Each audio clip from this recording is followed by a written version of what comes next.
Hello,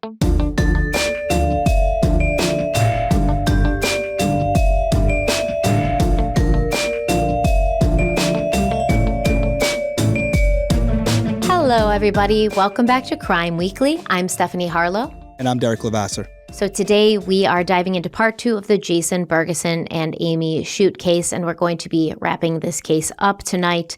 So we will be starting a new case next week. But where do you feel we're at with this case so far? I mean, we covered that the night of, but we didn't get into the nitty gritty of what happened to Jason and Amy yet. No, we're gonna get into the worst stuff. There was a couple things. So after we covered the episode, and you were down in Providence last week and got to meet some of my cop buddies. I don't know how many of them you met, but one of them actually came up to me, and I'm surprised I remembered this because I had a couple celebratory drinks. But one of them said Lau is actually, it's pronounced Luff. So that's one thing. Officer Lough. Yeah, I guess he pronounces it Luff. And without getting into too many specifics, he didn't have too much on it. He said he's no longer a police officer. He said he didn't finish out his career. He said that from what he had heard, because this was a Providence cop that came up to me.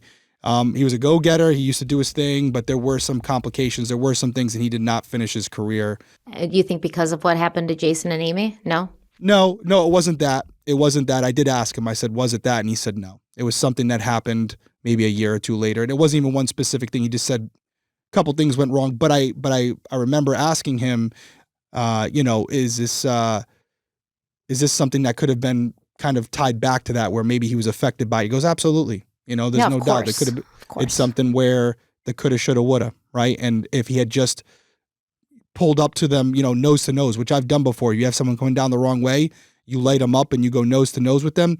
That in and of itself might have scared the drivers, and they might have said, "Oh shit!" They might have abandoned the car, ran. They could have got out and ran, or got into a shootout or whatever. But they might have thought, "Oh, we're caught," when in reality it was just for the going the wrong way. But you're never going to know now. So we're going to talk about that.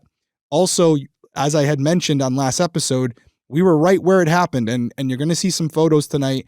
I'll try to refer back to it where it was late. Shout out to Shannon. She was in the truck with me, and I was like, oh, we were going to a pizza spot, and I'm like, I have to go by now. And the ironic thing about it is, photos are probably going to go up right now if I know Shannon, but the arcade is still there. And then Tommy's place, which is closed down, is still there. It's still there as well. The sign's there. And then the wall that we were trying to, describe, it's right there for you. Can't miss it. I took pictures of the wall, pictures of arcade, picture of Tommy's place. I sent them to you at like 2:30 in the morning. And so we'll have those for you tonight. But now you have a better idea of the area. I think it's a beautiful area. But unfortunately, some bad things can happen. I very much enjoyed, and obviously I did it not alone, but I very much enjoyed walking around Providence, even though it was bitterly cold. Really cold. Oh my gosh.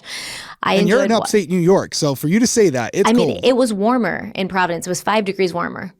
But it was still, especially that Thursday when I got in, probably the coldest day I've experienced in a very long time. It was chilly. It was chilly that night. And it's a great place. It's a little different than it was back then when this happened. Of course, It's heavily patrolled. I don't know how many police officers you saw driving around there on every corner, it seems like. I mean, I went all over the place. I saw, streets that we had talked about. I went by the water so I could kind of get an idea where the bridge was, So me and Shannon, shout out Sam as well, we went over the bridge. As we were driving, we went and took photos, and then we actually drove the route that the five would have driven or walked. Mm-hmm. And then we went over the Point Street Bridge to my favorite pizza restaurant. Shout out Fellini's, best pizza in Rhode Island, in my opinion. India Point was right over there. Mm-hmm. You could see it also. Yeah, Shannon was like, wow, like I can see it now. And it was interesting for her. I stayed at a hotel in Westminster. Yeah, you were right there. Which is right by Weybosset. Yeah, it was crazy. Yeah, so beautiful place, tragic story. We're going to get into it. The response was great on it. Thank you, everyone. I felt like it was kind of a old school Crime Weekly episode where it's an important case. Some people had said, this one's already solved, but there's still a purpose to it because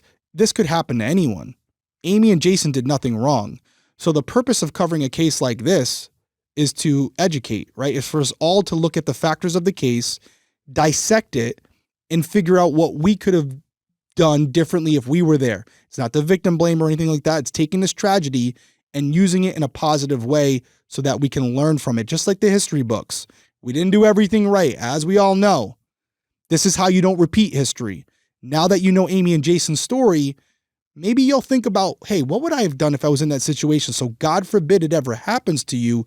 You are now better prepared. That's the point. I mean, I know after I covered this case and researched it, when I was in Providence, even though I wasn't alone, I was still on my guard. I still, made sure to keep an eye on my surroundings. I still made sure to avoid certain areas, obviously it doesn't matter. You have to. Yeah. It's everywhere, not just Providence, everywhere. So there is a purpose to it. Yeah, we're going to cover the big Karen Reeds and the Lacey Petersons, but I would argue those cases are as solved as these. I was trying to be, I mean, unless you're Scott Peterson, and then it is not solved. Right. And even Karen Reed, solved or not solved, we're never going to know for certain. It's one of those things where people are kind of buried into what they believe. So I feel like this case deserves just as much attention. And in fact, and we'll get into it more, but there was not a lot of attention on this case, by the way. There has been. I mean, you got a book on it. And there's a book, but as far as I went newspapers.com, obviously so I it's looked more for local media coverage and things. Even in the local papers, there just wasn't a ton of coverage, not the detail I usually like to get into. No, the most recent thing, and I don't know which one it was, but one of the guys involved in this, he tried to get out. Raymond Anderson. He was trying to get out. He said he served enough time, but we'll get into the story. You can hear what happened, and then you can decide if any of them should get out. I'm actually interested to hear what you have to say on this one, but I have a feeling you're probably going to agree with us, but we'll see. We'll see. Well, let's get into it then. Let's do it. That's a nice little segue there. Let's do it. Yeah. All right. So the Buttonhole Golf Course. Have you been there, by the way? I have not. I don't even know if that's still there. They might have changed it. It is. Is it? Yeah. Where is it? In Cranston? Oh, no, Johnston. Johnston. Yeah. It's right on the border. Nope. So haven't been there. Part of the golf course is in Providence and part of it is in Johnston. Is it still called Buttonhole or is it called Triggs? I think it's still called Buttonhole because I went on their website. Anyway, it seems like the Buttonhole Golf Course, it's sort of inception. It's very cool. It seems like they focus a lot on the local youth, kind of like teaching them golf as a healthy outlet so they don't turn to drugs or a life of crime, which is ironic because the 5 young men involved in this case probably could have used a healthy outlet. We understand that every single perpetrator in this case was very young. I think 18, 19, 20, 21 at the oldest. Young. Yeah. Old Not enough children, to know right from wrong, that's for sure. But old enough to know right from wrong. Exactly. So the Buttonhole Golf Course has a very interesting backstory, just like the state it's located in. From its earliest days as the site of the Industrial Revolution, Rhode Island has a long and storied history of the growth of many manufacturing industries that developed in populated areas around the many sources of water in the state. Now, one of these sources of water is a river I'm not even going to try to pronounce. Derek, please say it for me. What is it? Woonsaquatucket? Woonsaquatucket. Yeah, I we'll go with that because I've honestly never pronounced it. I've seen it on a map before as I'm driving over in that area, but Woonasquatucket? Woonasquatucket. Sounds good to me. Yeah. Let's go with that. So one of the sources of this water in the Rhode Island area is the Woonasquatucket River that flows through Providence and Johnston. Did I say Johnston right this time? Yeah, Johnston's right, yeah. Yeah. Johnston, Rhode Island. Among the businesses and factories that thrived along this urban corridor was a shoe factory where buttons were used as shoe fasteners. Now, back in those days, no one knew that they should be concerned about the environment, and so they just dumped everything in the river, and the buttons from the shoe factory were no exception, and they would be swept down the river until they were caught along the bank in a natural swimming hole, and local children, who would often swim in this river before it was probably incredibly polluted, named this magical place Buttonhole.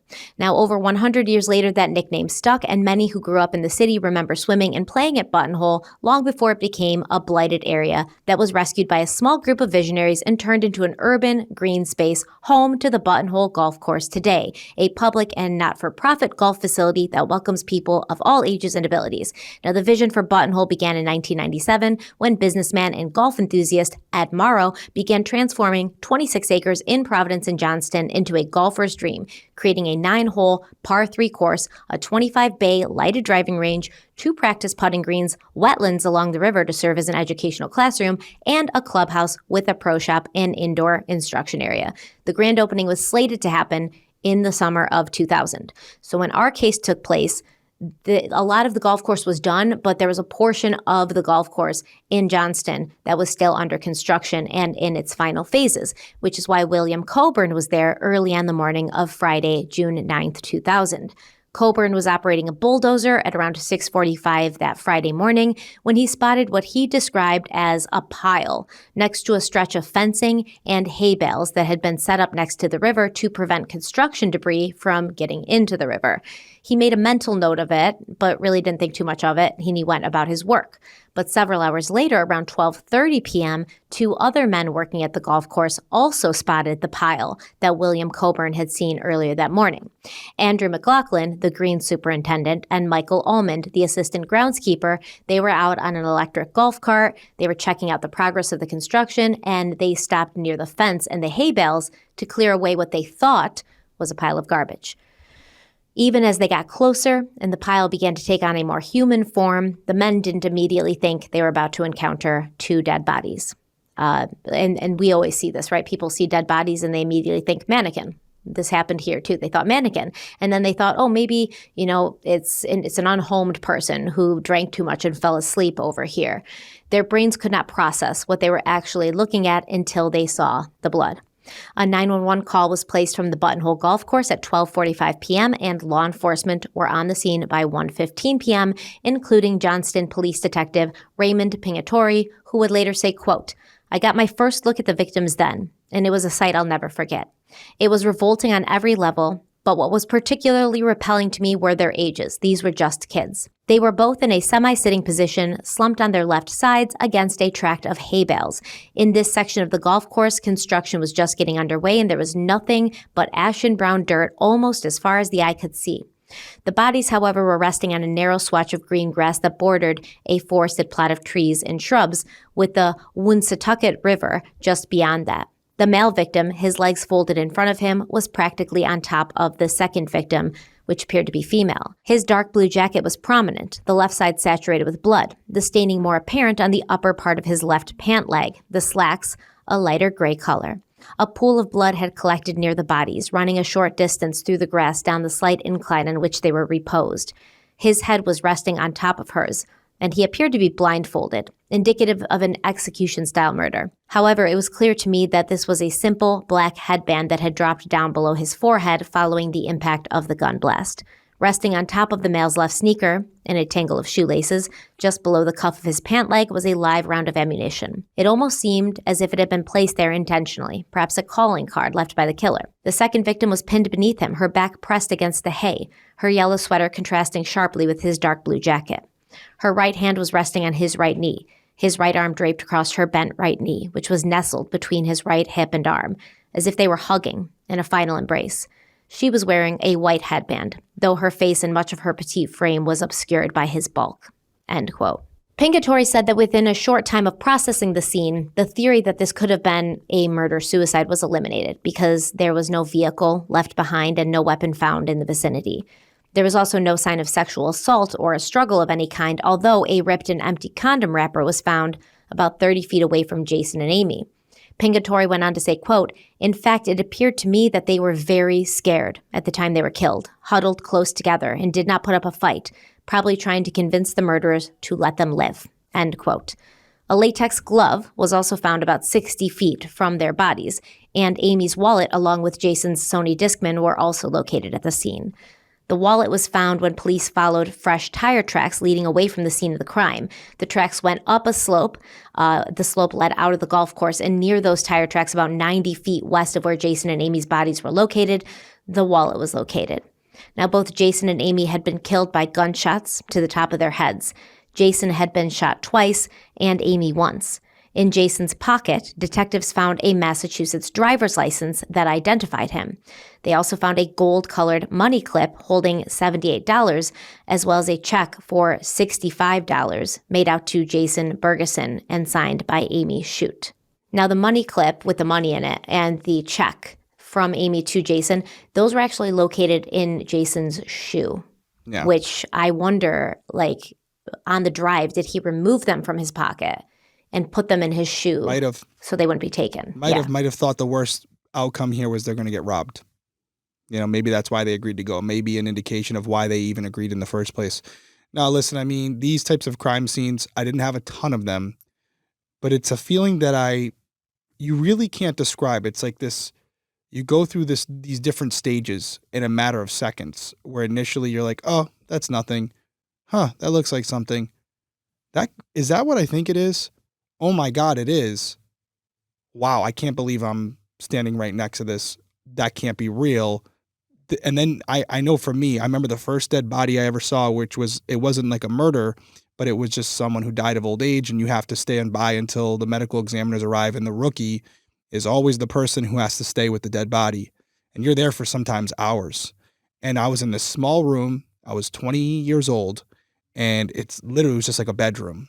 And I'm sitting there in the dark with just like one little bed light on and this body just staring at me. You couldn't sit outside the door? So this was a halfway house.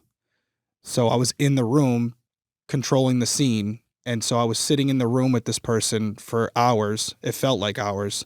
And they were just looking at me. And I remember thinking, like, this is the first time I've ever seen a dead body in real life outside of a casket, right? Like in its like natural state.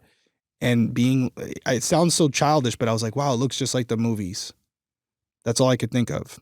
And you would think as you see them, yeah, you do become a little bit more desensitized to it, but you never, I can tell you right now, you never get used to it because everyone is different.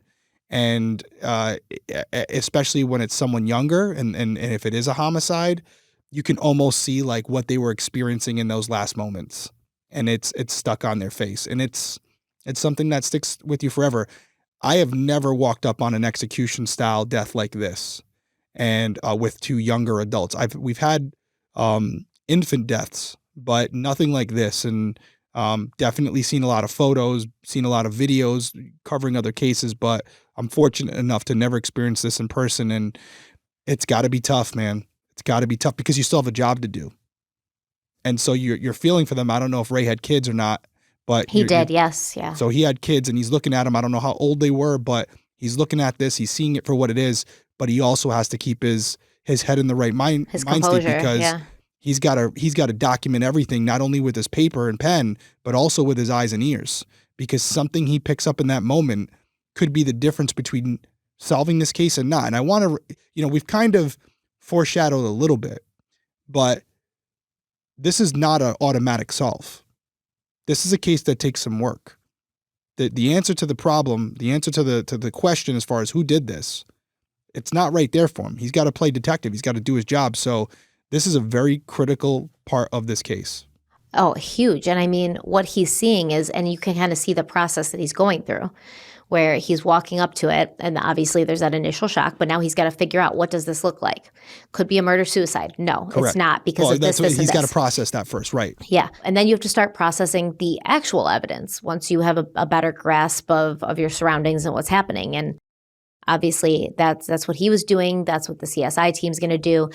And then the medical examiner's office is going to come, right? Once they've taken pictures and picked up whatever evidence and bagged it and done the appropriate things, the medical examiner's office is going to come to remove the bodies.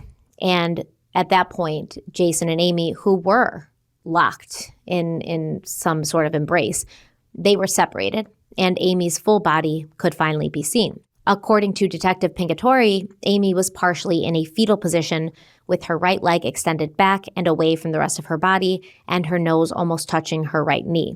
On the ground very close to the tip of Amy's fingers, crime scene techs saw what looked like a diamond engagement ring, which they believed she'd been clutching in her fist in an attempt to hide it from her attackers. Now, where is this engagement ring from? We don't know.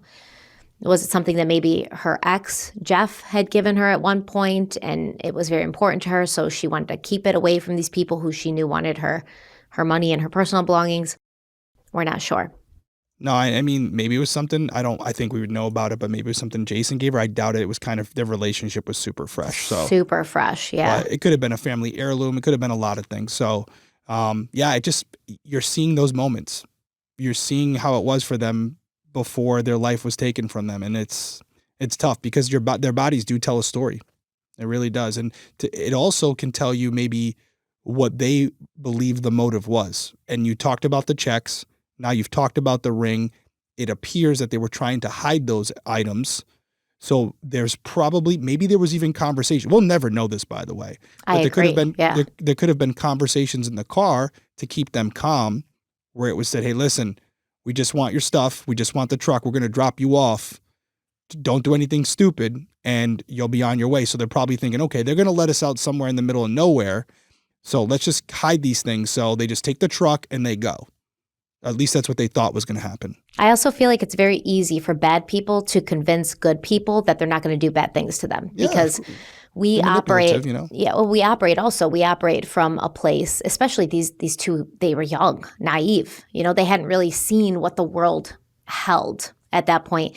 And good people, they operate from a place of like, well, I wouldn't do this. I don't understand how somebody could just commit an act of senseless violence. So I understand that they want to rob me, but I can't imagine that they would hurt me because I wouldn't do that to somebody. And so that's the way they kind of operate. That's how their brain works, especially until they get out in the world and get hurt a few times and kind of see that there's some people that are just bad and there's no good inside of them. They're just bad. Yeah. And you have to wonder, did the offenders know that this was what they were going to do all along? Was it an evolution where they had gone back and forth? We're going to get into it because there are some theories out there and some comments that were made that may give us some insight, but who knows? Well, let's take our first break. We'll be right back. The start of a new year is the perfect time to get organized, set goals, and prioritize what matters most. For me, a top priority is my financial wellness, which feels more important than ever. Kind of like being aware of what's coming in, what's going out, and making sure that's all balanced. And thanks to Rocket Money, my goals feel achievable. They show me all of my subscriptions right in one place, and they help me easily cancel ones that I forgot I've been paying for.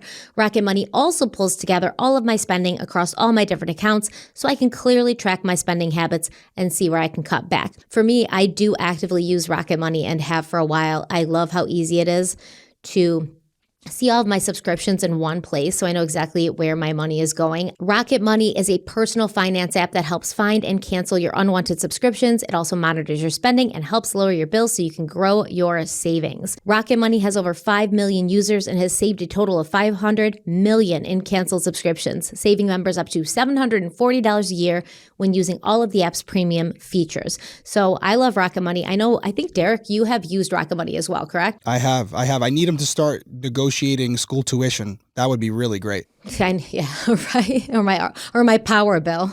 Listen, if you want to cancel your unwanted subscriptions and reach your financial goals faster with Rocket Money, go to rocketmoney.com/crimeweekly today. That's rocketmoney.com/crimeweekly. One more time, that's rocketmoney.com/crimeweekly.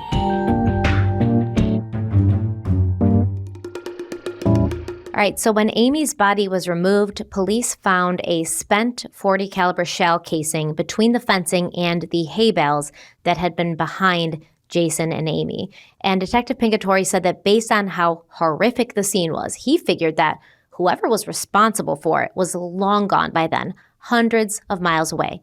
But he was wrong about that. So Harry Burdick's girlfriend, Christina Hartley, had been looking for him all morning since he hadn't returned home the night before. She finally found him a bit after noon outside a convenience store on Broadway in Pawtucket. Christina laid into her boyfriend when she found him, and he then spilled the entire story to her. Well, not the whole story. He told her a version of the story, which included Gregory Floyd killing 2 people the night before. And Harry claimed he just heard this from Floyd. He didn't tell Christina that he'd been present when it all went down. He didn't tell her that he was responsible for basically choosing the targets because he wanted their vehicle. Now, later that day, Harry also called his father, who lived in Warwick, and asked him if he'd seen any coverage about the 2 murders on the news, but he had not. When law enforcement began investigating the murders, they contacted the family members of Jason and Amy, and they were given information that the previous night the couple had been driving around in Jason's 1991 white Ford Explorer. So that night at around 7 p.m., a BOLA was issued for Jason's vehicle. Now, at that time, the Ford Explorer was still being driven around Providence by Gregory Floyd. and he had been seen by several people around Weybosset Street that day. One witness had seen Floyd dancing next to the Explorer as he blasted loud hip-hop music out of the Explorer, and this happened outside of Mama Metro's cafe on Weybosset. Now at 8:43 p.m. that night, Providence patrolman Stephen Giancarlo was driving through the area between Classical and Central High Schools along Cranston Street when he spotted the white Ford Explorer driving in the opposite direction. Acting quickly, he pulled his cruiser in front of the Explorer, blocking it. He then got out of his car with his weapon drawn and ran in a low crouch to the driver's side of the vehicle before standing up and pointing his weapon at a very surprised Gregory Floyd, who was in the driver's seat. Now, I'm actually going to read a passage directly from the book, Murder Without Motive, because the way Stephen Giancarlo handled this very stressful and scary situation is kind of badass. And he was young. Yeah. He'd only been on the force a few years. He was like maybe, I think, 27 or 28. And he very much thought on his feet, and he moved as if he had backup who would help him. And he didn't at that moment. That's what I'm going to say. I mean, he acted, and you never know how you're going to react until you're put in a situation like that. And I can tell you that's not always the case. There have been officers I've worked with where they see a dangerous situation unfolding in front of them, and they're getting on that microphone, and they're going to stay at a distance until the cavalry arrives. Yeah. Not this guy. And it could have been his life if you got it wrong. Exactly. I don't even blame them for that. I don't know. You don't? No, because that's why I'm not a police officer.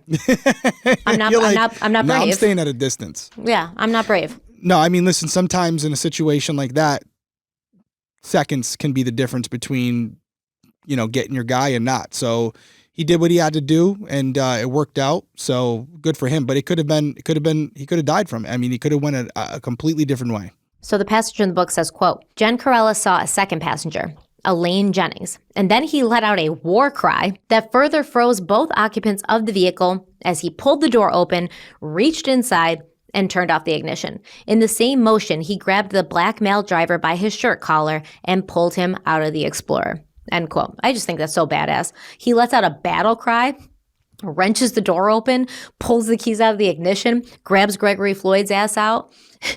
And it's like this happened lickety, right? And the way the book describes it is like Gregory Floyd and his passenger, who is we're going to talk about her, but he has got a woman in the passenger seat.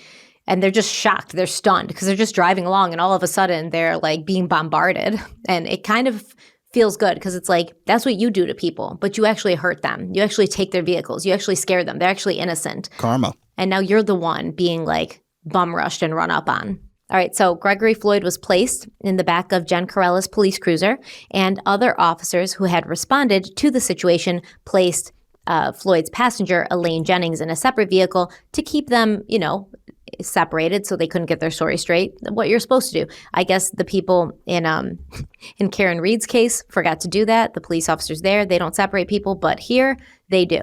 So Elaine Jennings was actually one of Gregory Floyd's many situationships, and he had called her earlier that night to ask her for money, which is how they ended up in that area of Weybosset Street again that evening, because Elaine didn't have any money, but she knew someone in Providence who she could get some money from.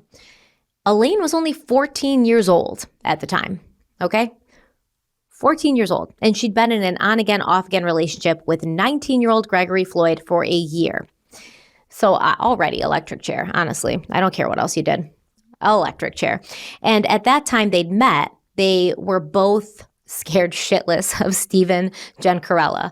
And also, when they had met previously, the year before, both Elaine and Gregory were homeless. But then Gregory ended up, getting close with his friend, Kenneth Day. And although I don't think he lived there full time, he'd kind of disappear for days, he and Kenneth Day had an apartment in Providence that they lived in together, and they were considered roommates at that time. Detective Ray Pingatori arrived to the scene shortly before 9 p.m., and by that time it had been confirmed that the white Ford Explorer Gregory Floyd had been driving around in all day did in fact belong to murder victim Jason Burgeson. The SUV was towed to the Johnston Police Department, where it would be processed while Floyd and his young girlfriend Elaine Jennings were placed in holding cells at the Johnston Police Station. When Pingatore had Floyd in an interview room, he said the thing that surprised him the most was how polite and respectful Floyd was. Quote, "He was the perfect gentleman. Everything was yes, sir, no, sir. He spoke very softly as well, and many times we had to ask him to speak louder so we could hear him." End quote. Pingatore also noted that Floyd didn't seem stressed. He wasn't worried. He was at ease. And he had a pretty solid poker face. He claimed he had no idea why he was there or what he did wrong. Can you think about the audacity of this whole situation where, you talk about what happened? We just broke down the crime scene. These guys are responsible for it. And one, they're driving around in the victim's vehicle, dancing outside. Well, just him, just Gregory Floyd. Just Gregory Floyd. And nobody thought it'd be a good idea to dump this vehicle. Just Gregory Floyd fired those shots, too.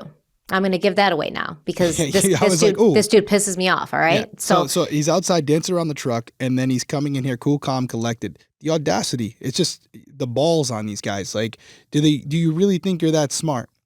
I mean, at minimum, you would think you would dump the car. I know. But no. I know. Here's what I think. And I think that Detective Pingatore and other people who met Gregory Floyd sort of share this opinion. Dude's a psychopath. Yeah, he's got something wrong with him for sure. Something's wrong with him. There's a screw loose up there for sure. Yeah, he's not right in the head. Like, he has no empathy. He doesn't think things out. Like, he's not thinking about, oh, what if I keep this car? They're going to find me, right? It's not a thought in his head. There is a mentality, especially in the inner city sometimes where, and I grew up in the inner city, so I'm allowed to say it, where it's like, hey, if you can't afford it, then you take what you can't get on your own. And once you take it, it's yours. And there is that mentality around. I remember as a kid. Not when you left 2 dead bodies behind that can be traced to that yeah, hello. Not to make it about me. I've lost a couple teeth because someone, and I think I've told you the story before, but I lost a couple teeth because someone said, hey, I want this ring I had. And I said no. And they decided to kick me in the face after pushing me on the ground. So it didn't. Now, Derek's going to give you the advice that if somebody wants a ring you have on, give them the ring. Yeah, it was expensive, and I'm still having to keep going back and fix it. But I don't care, what? Derek. Just give them the ring. Guess what, though? They didn't get the ring. They got my tooth, though. They could have gotten your life as well. They got my tooth, but not the ring. But yeah, I mean, it's like a culture thing. Take my eyes, not the shirt. It's like listen, if you have what I want, I'm just going to take it, period. And I obviously, that's exactly how these guys were, right? Yeah, that's how they operate. We don't have money for gas. Let's go rob somebody. We don't have a car to get home. Let's go take someone's car. Yep, let's go catch a lick. That's what you call it. Let's go catch a lick. That's bad enough. The entitlement of that is bad enough. But to think you're entitled to now take these people's lives and drive around in their vehicle as if there are no consequences waiting to bite you. That's another thing entirely. That shows, what is it called when they say psychopaths kind of don't understand like the implications of their actions. They think that they're sort of like untouchable from it, that nothing bad's going to happen. They act without thinking. They're not thinking things through. They're impulsive. And that's really what we're going to find that Gregory Floyd, he encompasses all of this. Now, initially, he told the police that he had bought the Explorer for $300 from a Hispanic girl named Teresa Gomez in downtown Providence. Obviously, no one believed the story because, dude, where'd you get $300 from? She doesn't even exist, more than likely. She doesn't even exist. Floyd was unable to give any details about Teresa Gomez, including her phone number, her address, nothing. That's how dumb these guys are. What I always say to you, criminals were smart. We wouldn't catch them. Well, I mean, at that point, he's like, I'm caught. I'm just going to deny. Yep. That's the thing they do. He's like, I'm going to deny this. I'm not going to admit to it. Mm-hmm. So I'll just make stuff up. So not long after Gregory Floyd is first sitting in an interrogation room, Harry Burdick and his girlfriend, Christina Hartley, were avidly watching the 10 o'clock news when the story about what had happened to Jason and Amy broke. Now back at the police station, Pingatore was starting to lose patience with Gregory Floyd, who was sticking to his story and sticking to his I am a calm, cool guy sort of demeanor. Pingatore said, quote, Floyd's respectful demeanor was what finally set me off, aggravating me to the point where I got out of my chair and I yelled, knock the fucking shit off or I'm going to drill you through the fucking wall, end quote. I thought he was playing me. I wanted him to drop the act, but it was not an act. I didn't know anything about Floyd at this time. In some respects, he was a walking contradiction. Floyd displayed no discernible reaction to my outburst. He remained passive and just stared blankly at me. End quote. Psychopath. He's a psychopath. Yeah, well, it's a chess match at this point. And I have been in this situation before where if you didn't know better, you would say, maybe he is telling the truth. But obviously with time and experience. You get frustrated with yourself, right? You're like, you feel like you're being gaslit because they're so sure of their story. And you're like, wait, am I the crazy one? Am I wrong? Well, it also gets you frustrated because they'll say something like this person, like you said it was Teresa, right? Teresa Gomez, yeah. Teresa Gomez. They'll say that name. And it's not like you go, okay, I'll check into that. Yeah. What you'll do is you'll send one of your partners or a patrolman out. Okay, what's she look like? You'll try to, and you can't find anything on this person. Yeah, you pull Teresa Gomez, you realize there's 75 of them in like a 20 block radius. He gave them the most common kind of name. And as you're sitting there with him, and he's going, nope, I don't know where she was. I don't know where I picked her up. I don't know how I found her. You're realizing they're obviously they're playing you, and it does frustrate you. And a lot of people won't like what he said in that moment. It's not necessarily how you conduct an interrogation, but at least he's being transparent. I'm assuming you took that quote from the book, so he's being transparent. Because Detective Pingatore co-wrote this book. Yeah. Is it professional? I get where you're coming from. Or anyone says it isn't, but does it happen? Yeah, sometimes you play good cop, sometimes you play bad cop, and sometimes it's not even the threat that you're going to do this to them and they respond out of fear, but based on their code, they don't like to be challenged by another person. So that in and of itself may have them get aggressive and say, "Oh yeah, you're gonna knock me the fuck out, go for it," and then they may slip up and say something out of anger that implicates them. So there is a tactic behind it. It is a chess match. I don't think he was actually going to do that, but maybe he was like, "Hey, listen, I've played the nice guy approach. That didn't work.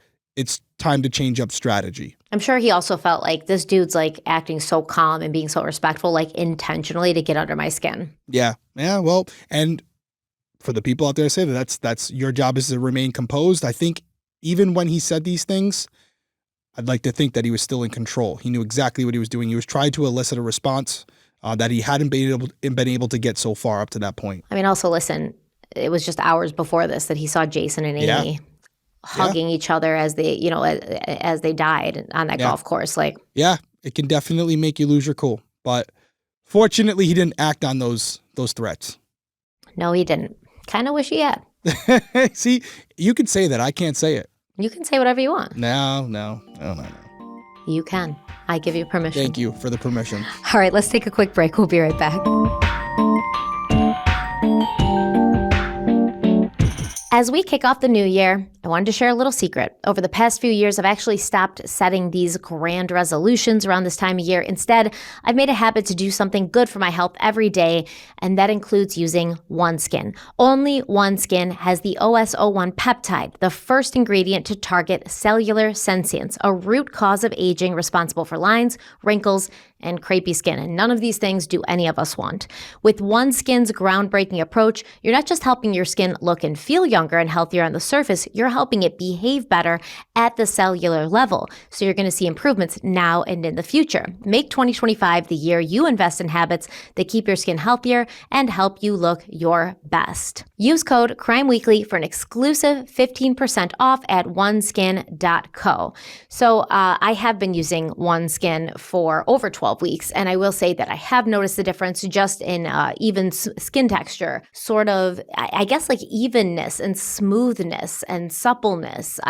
My skin does look younger, and even more than that, it feels younger. So I really do love OneSkin. OneSkin was founded in 2016 by an all-woman team of scientists with PhDs in skin regeneration, stem cell biology, immunology, and bioinformatics. And OneSkin's entire research and development process is in-house. They are strictly adhering to the rigor of the scientific process from start to finish. Every claim is based on lab or clinical studies and documented. Yeah, that's right. As Stephanie mentioned, it's founded and led by an all-women team of skin longevity scientists. OneSkin is redefining the aging process with their proprietary OS01 peptide, the first ingredient proven to help skin look, feel, and behave like its younger self. Get 15% off with code CRIMEWEEKLY at oneskin.co. That's 15% off at oneskin.co with code CRIMEWEEKLY. After you purchase, they're going to ask you where you heard about them. We'd really appreciate it if you let them know that we sent you. Invest in the health and longevity of your skin with OneSkin. Your future self will thank you.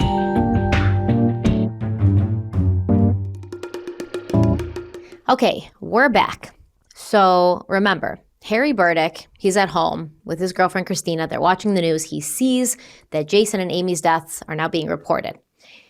And so he gets up right away and he calls the police. And he remained anonymous at first. So he calls the police and he claimed he had information about the murders at the Buttonhole Golf Course the night before. He said that someone named Greg had told him that he'd killed a guy and a girl, but he didn't know any specifics besides what this Greg person had told him. So after some time on the phone with Sergeant John Cenote, Burdick did give his name, and he agreed to meet with law enforcement in the parking lot of a Kmart. While police officers hopped in their cars to meet with Burdick, Detective Pingatore informed Gregory Floyd, hey, you know what? A witness just called in. You loser? A witness called in, and not only did he give me your name, but he knows what you did. And do you know the name Harry Burdick? You know, because Pingatore wants Floyd to know. I'm not messing with you. This is not a tactic. Yeah, this is not a tactic. I actually have somebody. Yeah, I got you, fucker. He threw Burdick under the bus, man. Well, listen, he knows Burdick's lying too. So at that point, he's like, listen, I'm going to turn you guys against each other. Let's see who's going to say. And this is what you always hope for as a detective. I talk about it all the time when we're covering cases. You're normally not going to have the person who's holding the gun or pulling the trigger come forward. Mm-hmm. If they're doing that type of thing, you're not. They don't have a conscience. Yeah. But what you're hoping for is that there's more than one person involved. And even though the second person may not have had as much of an involvement in the case, they're still on the hook for just as severe of a penalty. So if you can find that person who has just as much to lose, but not as much as an involvement where they could potentially get a deal, that's the guy you're looking for, because he's going to sing like a canary. Is that the saying, right? He's going to, right? That's the person you want, because they didn't pull the gun. They were just there.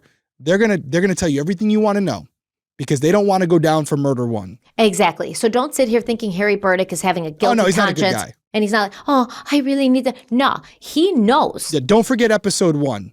Yeah. That's what you're saying there, because he was right in the car with him. That dude's a douchebag, okay? Yeah. He's the one that was like, oh, let's go. And then as they're even driving to the golf course, well, according to Floyd, okay, as they're driving to the golf course, Harry's trying to get tough, right? With Jason and Amy in the back seat. He's, give me your money. We're going to kill you. We're going to do this. And Floyd, always the calm one, the respectful gentleman, he's the one who talked calmly to Amy and Jason. He's the one who got them to, not lose their minds and just be like, hey, it's going to be all right. Don't worry.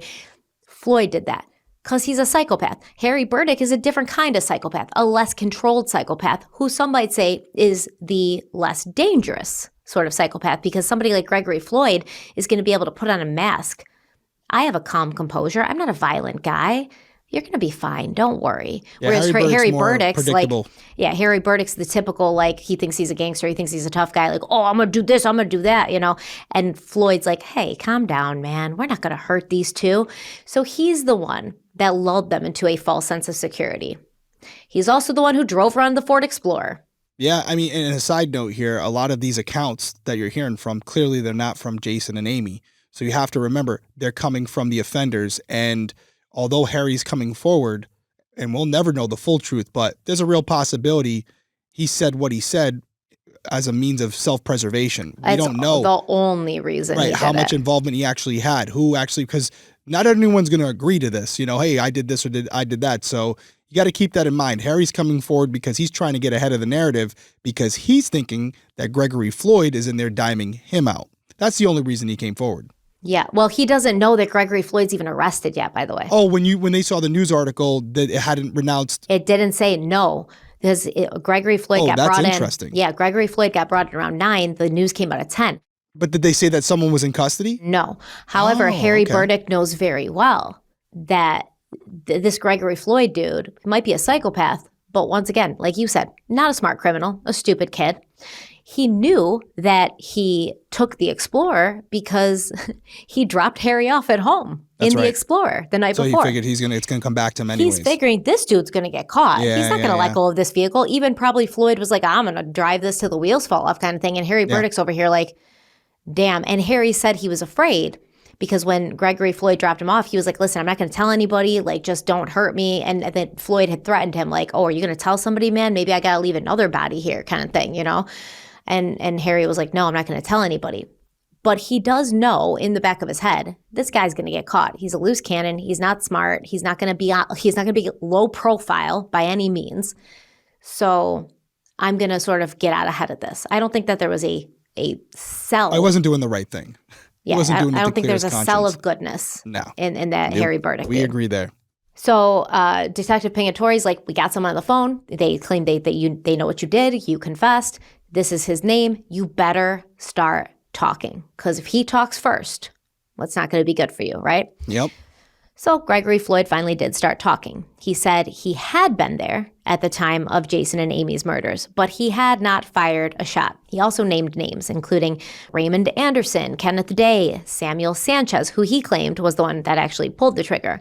Now, Floyd said that the four of them, along with Burdick, had been driving around in Sanchez's car when they saw Jason and Amy outside the arcade building, at which point Sammy and someone else had ordered the victims into their Ford Explorer at gunpoint before driving away, while he and the others followed behind in Sanchez's car. Now, we know they're going to get that surveillance footage from the alley. The surveillance footage showing Gregory Floyd and Harry Burdick creeping through the alley with their backwards hats and their leather jackets on their way to go and accost Jason and Amy. So the police are going to figure that out once they start getting into this investigation and they start pulling surveillance. No, you were not in the other car. You were in the Explorer, right? And also we have eyewitnesses who saw Gregory Floyd in the Ford Explorer the night that Jason and Amy were taken. So obviously, including a police officer, right? So obviously, they're going to figure out that that's not true and that he's lying. Now, Gregory Floyd said, I had no idea what we were doing or where we were going until we arrived. And then there was a disagreement between the five of them about whether or not they should rape Amy Shute. Floyd said, quote, I disagreed with this and seemed to be the only one who did. So there was an argument and Sammy wanted to shoot me. While we were arguing, Sammy all of a sudden aims at Jason and shoots him, and then Amy in the top of the head. And then he states, that's how you do it. Sammy then gave me the gun. He said, make sure he's dead. Amy was laid over and Jason was slumped forward, and I knew they were very much dead. I was scared. And Sammy kept saying, do it or else. I told him they already dead, but I shot Jason after Sammy did, end quote. So now Gregory Floyd saying, hey, I didn't actually, shoot them, but I did hold the gun, and actually I did fire a shot, but they were already dead when I fired the shot, so I can't get murder because they were dead already. But he's placing himself at the scene of the crime, and he's placing himself with the murder weapon in his hands, and he's even admitting to taking a shot. Yeah, and that's great for an investigator because you like you just said, you established him at the scene. He's put himself there. He's locked into that statement. So you start there, and then you begin to peel back the layers. The first version's not the true version, but that's a very good starting point. I don't think any of these versions are the true version. No. But they could still stick to I wasn't there, I didn't do it. So to have them fast forward the process and do all that work for you, that's great. I bet Floyd wished he'd killed Burdick at that point. Yeah. And let's not skate over what you just said there either, where these guys are debating in front of the victims whether or not to rape her, and then with the gun in their hand, just standing in front of them, deciding, hey, do we just kill him? Do we just do that instead? And I'm assuming that Jason and Amy are probably sitting there begging for their lives. I mean, they're not sitting there quiet like, well, we'll just let them decide. It was probably a horrific scene to be present for. I'm sure there was a lot of emotion being displayed there, and yet these guys who just have no emotion are sitting there talking about them like they're basically just objects. Like they're already dead. Yeah, hey, listen, what do we want to do with them? What else do we need from them? Nothing? Okay, let's dispose of them. It just shows you what we're talking about here, because at the end, we're probably asked the question, there's 5 of them. They all didn't pull the trigger. Should they all be held to the same, expectation, to the same severity? Spoiler alert, yeah. But You come to I think that was what I said at episode 1 at the start of it, when you start thinking about culpability and how the spectrum of that, and whether you're the guy driving the car or the one shooting the gun, what's the accountability there? So I really want to emphasize what was happening in those final moments, because any one of them could have stepped in and said, hey guys, we don't need to kill him. Let's just get out of here. Hey, you guys aren't going to say anything, right? We're going to take the car. We're good. If you say something, we're going to find you. We're going to come after you. So don't say nothing. Nobody stopped it. Yeah, I mean, they all claimed they tried to. Yeah, bullshit. Yeah, bullshit is right. Because honestly, I feel like if any of them had tried to stop it, they may have ended up dead as well. Possible. at that point. With Gregory Floyd in possession of the gun, dude's a loose cannon. Yeah, possible. If you're not on board with it, you could be a snitch. You're the weak link. You got to go too. And you're right. That absolutely could have happened, because if they're willing to kill those two people, they're willing to kill you as well. Yeah, you already got two bodies. Like with people with these guys, like, oh, what's the third to throw on? And maybe it'll just confuse things for law enforcement. It might make it, a better kind of detraction or distraction of who's this guy with them and how did he end up here? I mean, that would have been hard to put together, honestly.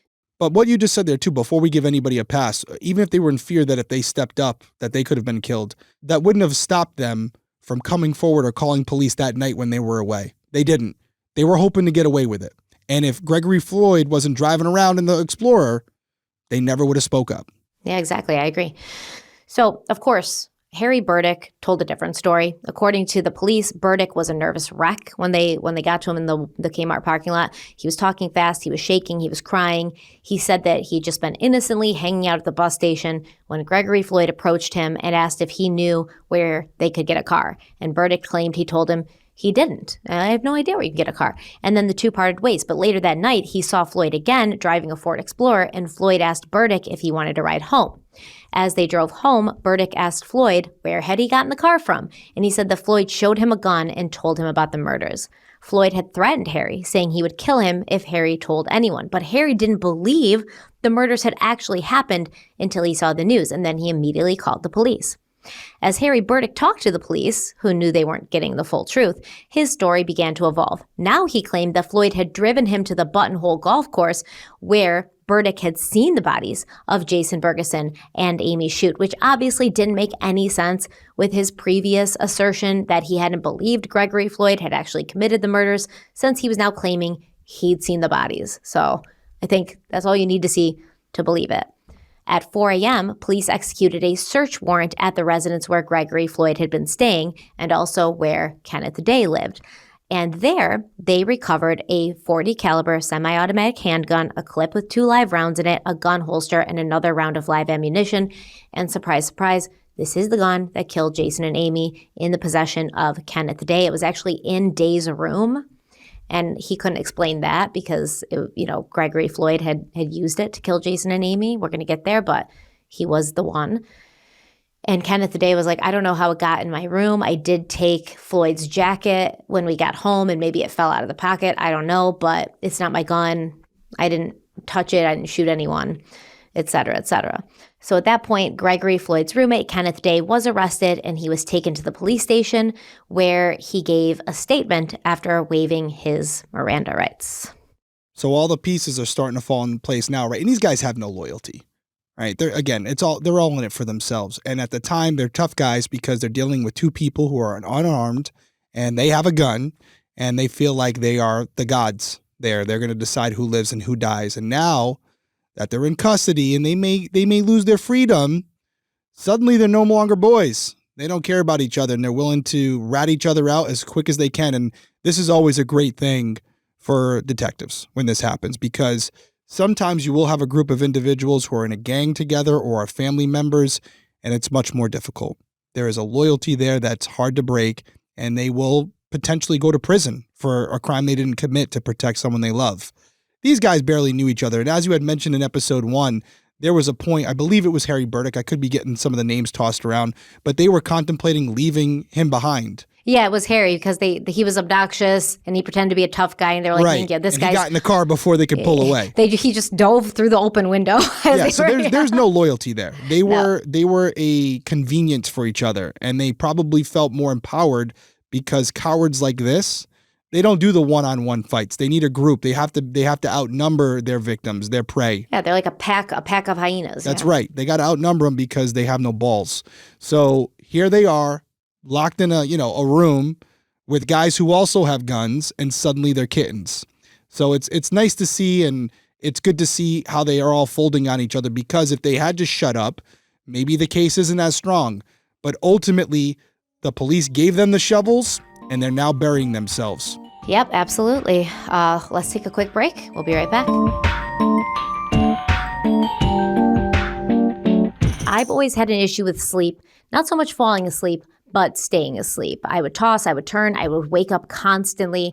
And then there's no surprise that in the morning, no matter if I went to bed early or not, I would feel exhausted. And not only that, but sore, like back pain, all up my spine, lower back pain, just my muscles in general ached. And I guess, I thought that it was just me, part of my circadian rhythm, just who I was. However, that is not true because since switching to a Helix sleep mattress, my sleep has dramatically improved and completely changed. And it's not just me because 82% of Helix customers reported improved sleeping after switching to a Helix mattress. 74% of Helix customers with back pain reported a reduction in their generalized back pain.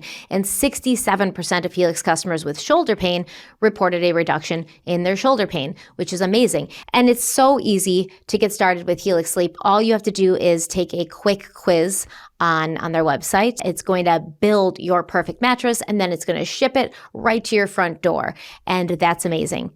And Helix is going to actually give you a 100-night sleep trial. They stand behind the quality of their products and they are going to give you not only the 100 nights to sleep on it in your own house, and if you don't like it, you can return it, no strings attached, but they're going to give you a 10 to 15-year warranty on all of their mattresses. That's right. And Helix has a great deal for you right now in 2025. All you have to do is go to helixsleep.com/crimeweekly for 25% off site-wide, plus 2 free dream pillows with a mattress purchase, plus a free bedding bundle. That's 2 dream pillows, a sheet set, and a mattress protector with any Luxe or Elite mattress order. It's a great deal. Go check them out. helixsleep.com/crimeweekly.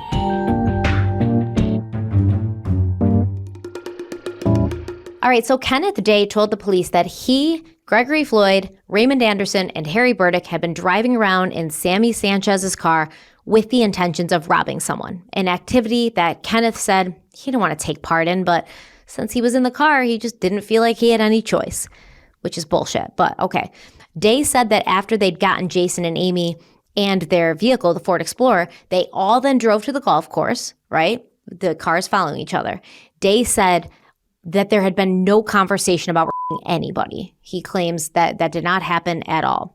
He said Gregory Floyd wanted to kill both Jason and Amy. And remember, this is technically, if anybody has loyalty to anybody, if anybody's actually friends here, it would be Gregory Floyd and Kenneth Day because they were roommates, because they were always hanging out together. Yeah. I mean, it's not like a blood brother bond, but if there's any sense of loyalty or friendship, it would be here. Right. And no, he's no loyalty. Not surprised. So he said it was Gregory Floyd, who had shot Jason Burgeson. Day claims he saw this happen.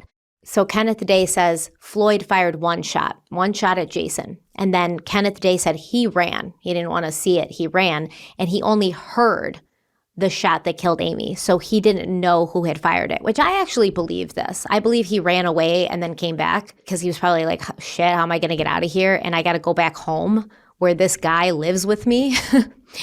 And if I run away, like there's going to probably be hell to pay. And I'm going to have some explaining to do. So he came back. I believe it because why wouldn't you just say, if you already said Gregory Floyd shot Jason, why wouldn't you say he shot both of them if you saw it happen, It's possible. And there's sometimes even the criminals will accidentally tell the truth, so, we'll never know for certain. Does it make him look more innocent? I mean, he came back. It makes him look like he didn't know that was going to happen. So he ran away and then came back. Who knows? Because he needed a ride or something. I don't know. But I mean, I genuinely don't think that any of them knew it was going to happen. You think he just turned around and said, oh, this is how you do it?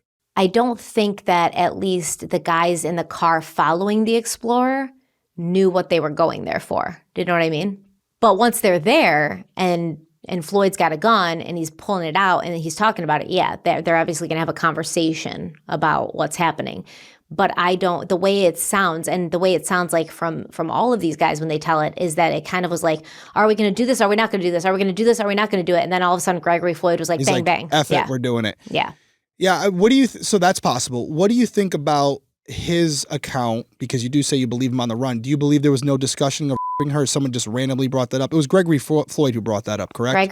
Harry Burdick also. Okay. So two accounts saying the same thing. Most of them say it besides Kenneth Day. So no, I don't believe him. Yep. So he was trying to for some reason that bothered him. He didn't want to admit that he was part of that conversation. Yeah. I don't believe him. I believe that there was a conversation I about it. absolutely believe there was a conversation. I think, again, you're going over the research. You probably know the case more fresher than me now, but I believe there were indications too that there could have. I won't bury it. But well, we already talked about the fact that there was an empty condom wrapper found. That's what I was referring to. I can't remember if you mentioned that or not. It was within like 20 feet of the bodies. So there was definitely some talk. Oh, we're going to come back to that condom. Okay, we will. Yeah. Okay, I'll wait then. All right, so on June 10th, Raymond Anderson and Samuel Sanchez were taken into custody, and Sanchez's Chevy Nova was impounded so that it could be processed. So let's quickly talk about what they found during the search of Jason's Ford Explorer and Sanchez's Chevy Nova. The Explorer was apparently very dirty, not from like dirt, but they said there was smears all over the exterior of it, like handprints and fingerprints. I believe they described it in a way where they were like, it looks like multiple people were outside of this car, like pushing it. I don't know why that would be, but it was very dirty. Now, inside, latent prints were found as well. And they found a black and white pocketbook that belonged to Amy Shute, and it contained her most recent paycheck. Now, the reason I say there's handprints on the outside and the inside, obviously we know whose handprints these are. All 5 of these freaking people left their handprints all over the place. Yeah, they weren't wearing gloves or anything like that. Well, they got those latex gloves from Saki's Pizza. Remember, Harry Burdick stole them. So that Harry Burdick's going to be like, oh, I didn't know it was going to happen. Dude, you knew something was going to happen that you had to get latex gloves for. They probably didn't think it was going to be a murder, but they thought they were going to rob someone. But I don't think they thought there was going to be a murder, but I think that they were fine if there was. Yeah. Yeah. I mean, how do we know they weren't even connected to others? They were never able to actually connect them through evidence, like it was more of just, was this the first time something like this has ever happened? I mean, obviously not. People are mugged and killed all the time. So they could have been connected to others. That's what I'm saying. These guys in particular. Yeah. None of them will ever admit to that, but we know that they're connected to other. Of course not. There's a lot of unsolved cases in Rhode Island. Yeah. We have them all over the place. We had one, it's not unsolved anymore, but it was a taxi driver in Central Falls. And yeah, there's probably other cases similar to this that maybe this crew or maybe a part of this crew. Yeah, like Gregory Floyd. Has done something like this before. I completely agree. Actually, I would find it hard to believe that they hadn't, given how easily. The way he pulled the trigger without even thinking about it. Right. If they're telling the truth, does that sound like the first time he's done something like that when he's saying that's how you do it? Apparently probably not. Sammy Sanchez, I think it was Gregory Floyd who said Sammy Sanchez pulled out the gun and shot them. That was his first and said that, but he could be projecting, right? He could be projecting, and that's what he did. Just a different person. Just getting the names mixed up. Right. He just forgot that it was in his hand, but he was probably pretty convincing with that statement because he was telling something that he was pulling from memory because he did it. So could he have done this before? Could he have shot someone before in the past? Of course, definitely possible. Inside Sammy's Chevy Nova, they found some casino coins, an arcade coin, some photographs, and a still wrapped condom whose lot number matched the empty condom package found on the golf course. So what does that mean? Well, it came from the same package, right? It's the same brand. It came from the same package. They did not find any evidence of sexual assault on Amy Shute, but apparently the condom wrapper was empty, so the condom was taken out. It kind of seems like they were preparing to do it, and then she was shot. Correct. Yeah, there's definitely a conversation going on, checking if they have what they would need to possibly do so. For all we know, they were genuinely still debating whether or not to do it, and that's when Gregory said, F this, we're not waiting any longer, and just jumped the gun, literally, and shot them. I think that's what's happened. I mean, they're not going to ever tell you that. No. There's no way to prove it, but based on the evidence between the condom and the scene that you have and taking them out to this specific location, highly likely that was what was being debated right before she was shot. I was even thinking they were talking about what they were going to do to her. And then someone was like, hey, does anyone have a condom? And Sammy Sanchez is like, yeah, I think I do. And then he pulls it out, but it's an empty wrapper because he already used it. And he's like, shit. And he threw the wrapper on the floor. He's like, I don't have a condom. And maybe that was kind of the thing because they don't want to leave behind DNA and stuff. I don't know. Yeah, and for all we know, that's when maybe Jason said something, who knows? And that's why he was shot first. It's very possible that they were like, hey, you know what? Let's get rid of the guy. We don't need him for anything. We only need her. Damn. Sad when you think about it like that, right? It's really disturbing. Yeah. Hey, he's no use to us. Get rid of him. Now she's even weaker. Yeah. It's very disturbing. Yeah. We're never going to know, like you said. Never going to know. But if this is, I want to reiterate it one more time. If this is the story we're getting. How bad could it be? How bad was it really? Because we're not getting the full version. So if this is what they're willing to admit to, what actually was said, what actually transpired, I don't even want to know. I really don't. Yeah. For Jason and Amy's family, we're better off not knowing any more than we already. This is already too much. I know, dude. It's bad. I really had a hard time with this one, I will say, because of course, imagine being their parents. It's one thing, murders. This was torture. Yeah. What they went through. It was psychological torture. It was, and I mean, to think of how happy they were, before, like whole life ahead of them. They were making plans for the next day. Amy's pulling Jason's friends aside and being like, listen, I know he's not my normal type, but damn, there's something about this boy I really like. And he's just like glowing, smiling from ear to ear just to be in her presence. Like, this was probably one of the happiest nights they'd ever had. And to have it end like this. Like that. Yeah. Yeah, and it goes back to what I said in episode 1, and I stand by it, and I can promise every single person listening or watching this situation's horrific. The fact that they lost their lives, that's terrible. But when we talk about deciding to go with the offender or not, this is what I'm referring to, because I can't promise you that you're going to get out of there alive. I can't. You can run away. You can do what you got to do. There's still a chance they're going to get you. But I can promise you that if you at least do what I recommended, it's not going to end this way. You're not going to be sitting there begging for your life. You may go out, but you're going to go out fighting. And I'd much rather go out like that than go out like this, because I wouldn't wish this on my worst enemy. Yeah, I agree. And so it's something where if these offenders, they wanted control, and to get that control, they had to take them to a secluded area so they could think about it and plot and do what they wanted to do in the moment in the city when there's plenty of people around, police cruisers driving around. You still have some leverage. Don't let that go. So in that moment, as hard as it may be to do it, you just gotta go for it. And I was actually talking about this with that same police officer that told me about Luff, and we talked about it and how even in that moment, another thing that you may do, and it may sound like, oh yeah, sure you would do that, but you could also go for the guy. You could go for the gun. Call their bluff. Are they actually gonna pull the trigger? Is it even loaded? Is it even a real gun? That's a gamble. I'm not recommending that. And especially if you don't have training. But if I'm that close to them, and I don't know what the proximity was, but if I'm that close to them and they're pointing that gun at me, I might like my odds with going for the gun and trying to grip it in a way where I know he can't pull it around, because I'm familiar with firearms. I might be able to get it away from him, especially if I'm bashing his head in with my elbow. But that's a different story. At minimum, you run away and you let whatever you believe in decide if how it's going to work out. But they're going to be more likely to flee than follow, because they know if anybody sees them now, they're even more involved. They may just take the car and go at that point, but you can't go with them, guys. You can't. It's not, statistically speaking, it's not going to end well. And if you take anything from this, just remember Amy and Jason.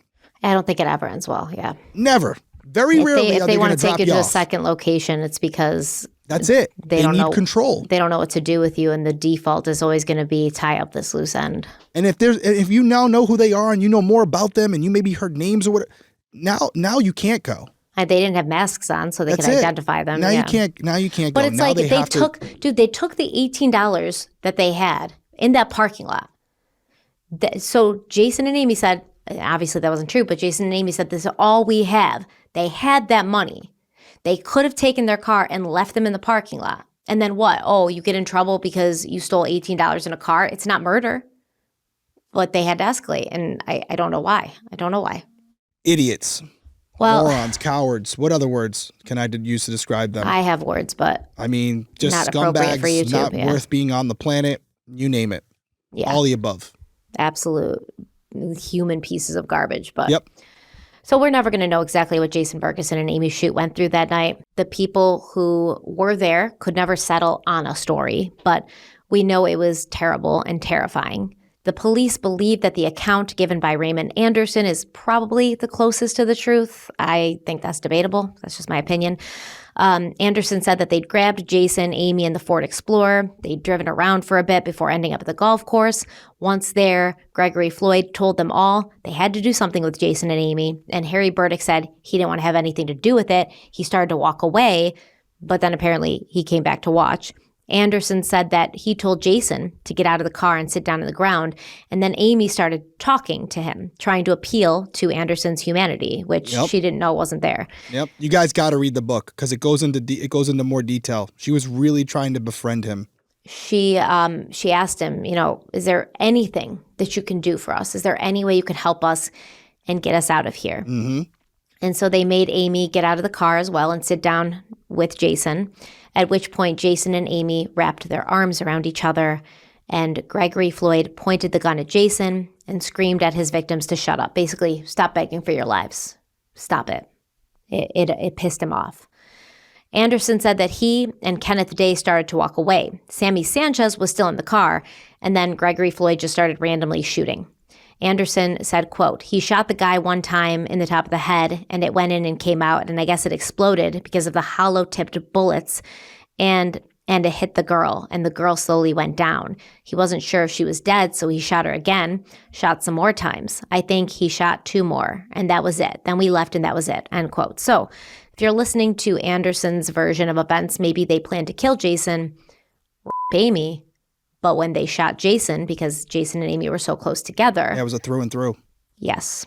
And when law enforcement is talking about the most accurate account, they're probably referring to the shooting itself because the ballistics more than likely lined up with that. When they start to go back and they figure out trajectory of that first round and the entry and exit points of when it entered Jason and where it exited Jason and then where it entered Amy, it probably lines up if they replicated them holding each other. So that's why they're probably saying, okay, you know what? Sammy was as accurate as anyone was about the shooting itself, so maybe there's some truth to what some of the other things he's saying. That's probably where they're coming from. Ballistically, some of the other things that were said by the other participants maybe didn't line up.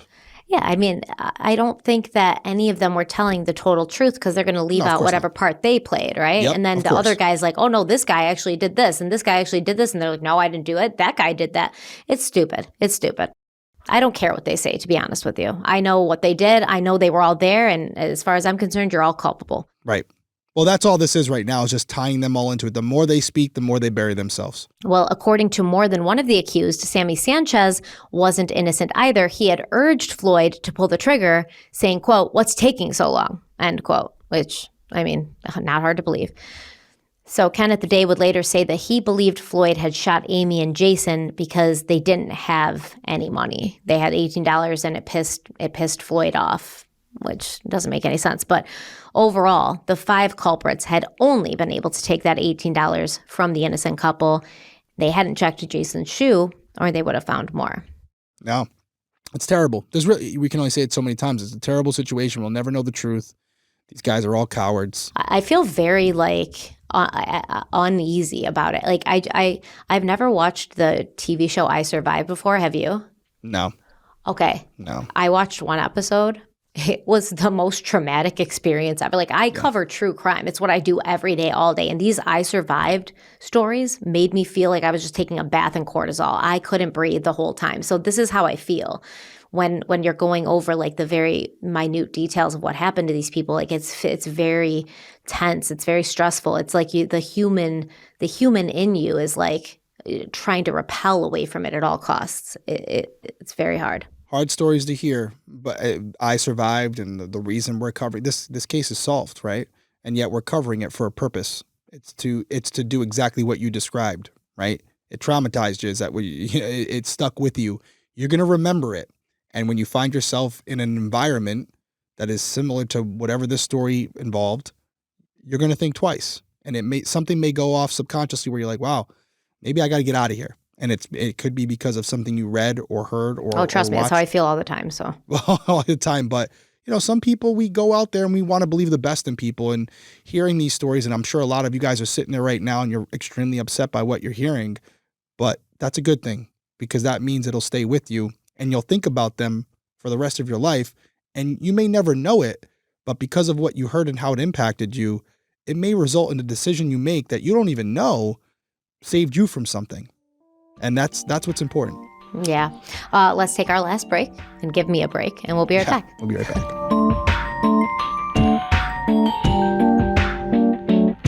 Okay, so I don't know how many people know this, but over the summer, I got a new puppy. He is a mini golden doodle named Alfie. He's adorable. He looks like a teddy bear. He's the sweetest little boy in the world, but he loves eating my underwear and tearing them limb from limb. I mean, when Alfie is done with them, there is nothing left. It's shreds. And he's gone through so many at this point that I realized just last week I have to get new ones. And I was like, oh, let me go to the store. And then I said no, because honestly, at this point, the only underwear I wear are from SKIMS. I love SKIMS underwear and bras. They are the perfect thing that I wear under my clothes that I reach for every single day. My top drawer in about a week from now, because I just ordered a bunch of things the other day, it is going to be packed with the softest, most supportive pieces that keep me comfortable and confident all day. And intimates are the key foundation of any outfit. Nobody does it like SKIMS, I promise you. Seriously, everyone I know who's tried them is completely hooked, and I know for a fact that I am completely hooked. So what I did when I put my order in was basically I got a bunch of the Fits Everybody push-up bras, a few of the Fits Everybody t-shirt bras. I love the push-up bras, okay? It took me years to find a good bra that is comfortable but also is supportive and looks good under different things, whether it's like a t-shirt or a nice shirt. It's just very versatile. And I also love the Fits Everybody thong. Thongs are very uncomfortable in general, but not this one. They're so soft, and they seem to mold to my body. It feels like I'm wearing nothing at all. And once again, you cannot see it through pants, yoga pants, anything. I never knew that something as simple as underwear could make me feel so confident and powerful. I love SKIMS, whether it's their underwear, their clothing, they have amazing dresses. I really just love SKIMS. So I highly suggest that everybody check it out. And Derek's going to tell you how. That's right. Shop SKIMS Best Intimates, including the Fits Everybody collection and more at skims.com and SKIMS New York flagship on Fifth Avenue. After you place your order, be sure to let them know that we sent you. Just select podcast in the survey and be sure to select our show in the drop-down menu that follows. We would greatly appreciate it. Go check them out, skims.com.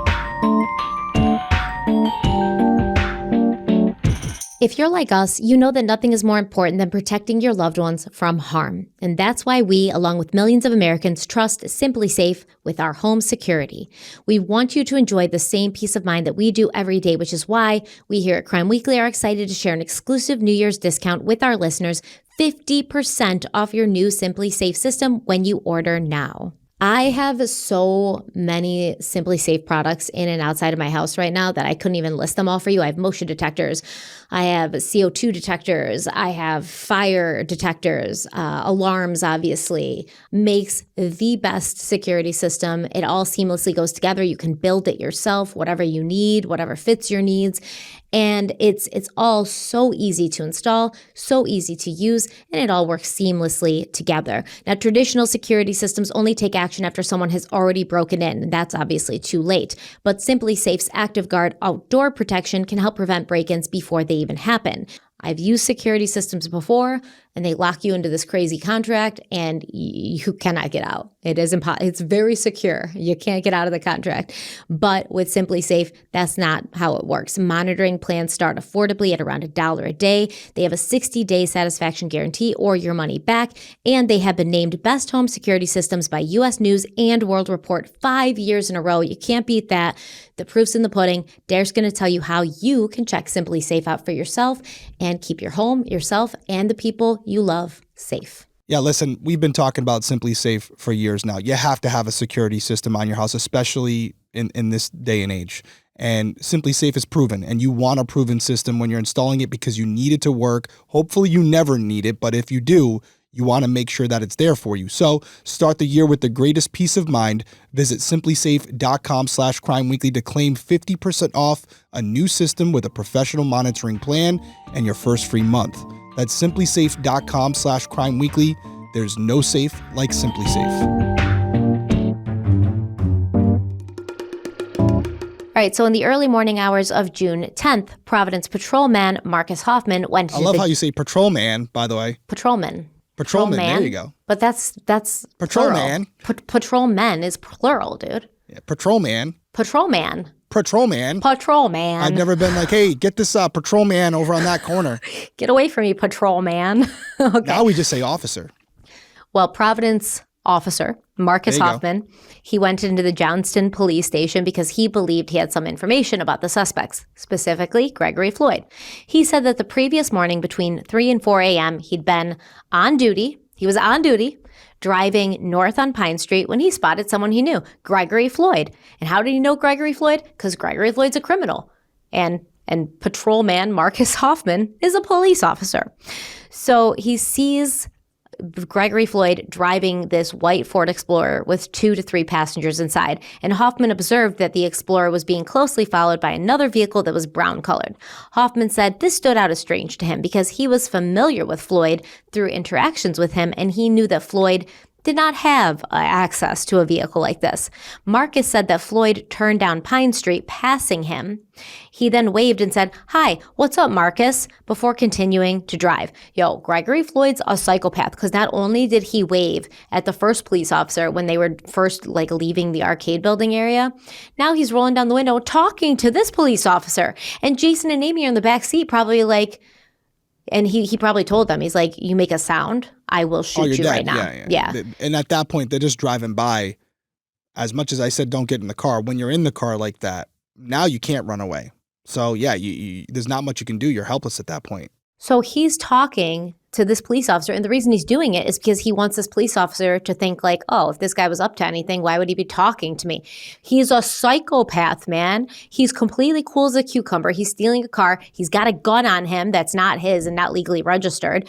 And he's got 2 people in the back that he kidnapped. And he's like, hey, what's up, Marcus? What's going on, my dude? I believe it. What the hell? So then, Gregory Floyd keeps driving. Patrolman Marcus Hoffman, he keeps driving. And then later, Hoffman was shown pictures of Jason's Ford Explorer as well as Sammy Sanchez's Nova, and he confirmed that these were the 2 vehicles he spotted that night. So now we have not 1, but 2 police officers who saw Gregory Floyd driving Jason Burgeson's vehicle with Jason and Amy inside of it as he left Providence and headed toward the place where he would murder Jason and Amy. No one did anything, even though both of them thought it was odd, and one of them knew Floyd was a bad dude and wouldn't be driving a nice car, but he was probably like, well, why would he wave at me and talk to me if he was doing something wrong, and moves on with his day. And that's, I get it. I get it. And a lot of these individuals that get involved in, minor crimes, you do become familiar with them, and they do start. Nobody ever called me Officer Levasseur. Anybody who knows me when I was a patrolman, they know that it was Officer Derek. It was Officer Derek. So they become from, Well, I wonder what they called you. I wonder what they called you behind your back. Clorox, because I was pasty. No, they used to call me Jump Street. That was my name. And then inside the police department, they called me Hollywood. Do you think they ever called you Officer Dickhead? Oh, for sure. For sure. We were killing it out there. We were doing a great job. They definitely did. They weren't a fan of mine. They weren't a fan of mine. That's for sure. That's your job. Not supposed to be. But we had a lot of good relations too. I received a lot of information from the bad guys, right? Because when they did something wrong, I would do my job. I would still treat them with respect so that when something major happened, someone was shot or something like that, I could go to them on the side and say, hey, what happened over here? Hey, listen, you didn't hear it from me, but this, and this, and this. That's the whole reason I got into detective so early was because of those relationships.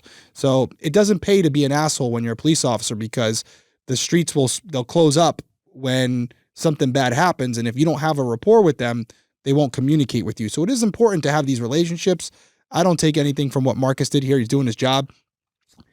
The only thing I would say is at that point, in hindsight, maybe could have, ran Gregory to see if he had a license. Yeah, or ran the plates on the Ford Explorer and saw it wasn't registered to him.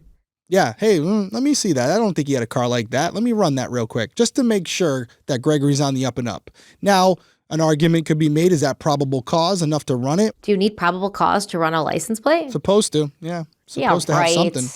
Please, dude.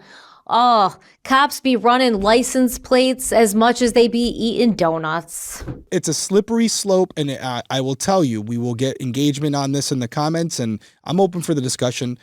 I do believe that the plates, especially in Rhode Island, they're on the front and back, are there. They're easily readable, and that it allows us to make sure that everyone has their registration and insurance. But then you do run into issues where certain officers are profiling drivers and only running certain plates. That's why we have NCIC. That's why you can see what plates people are running. And then when you run the plates, the registered owners, you can tell who they're constantly running. I'll give you an example. When I was in IA for a very short time, we were able to go back and see that a specific officer was running all these plates, right? Running all these plates 2, 3 in the morning, being very active, right?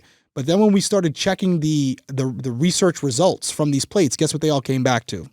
Young women. They were all in their 20s, early 30s, and then we started to find out more, because this all came up because a woman accused him of pulling her over and giving her a number. Oh, that makes sense now. Okay. So then we go back and we look at his logs. I'm like, because women are great drivers, so why would he be profiling them in that way, you know? You could see that there's a pattern, and all the plates he's running are either young women or middle-aged adults who are the parents of those young women, right? So we were able to figure that out really quick, and we handled that as you would expect.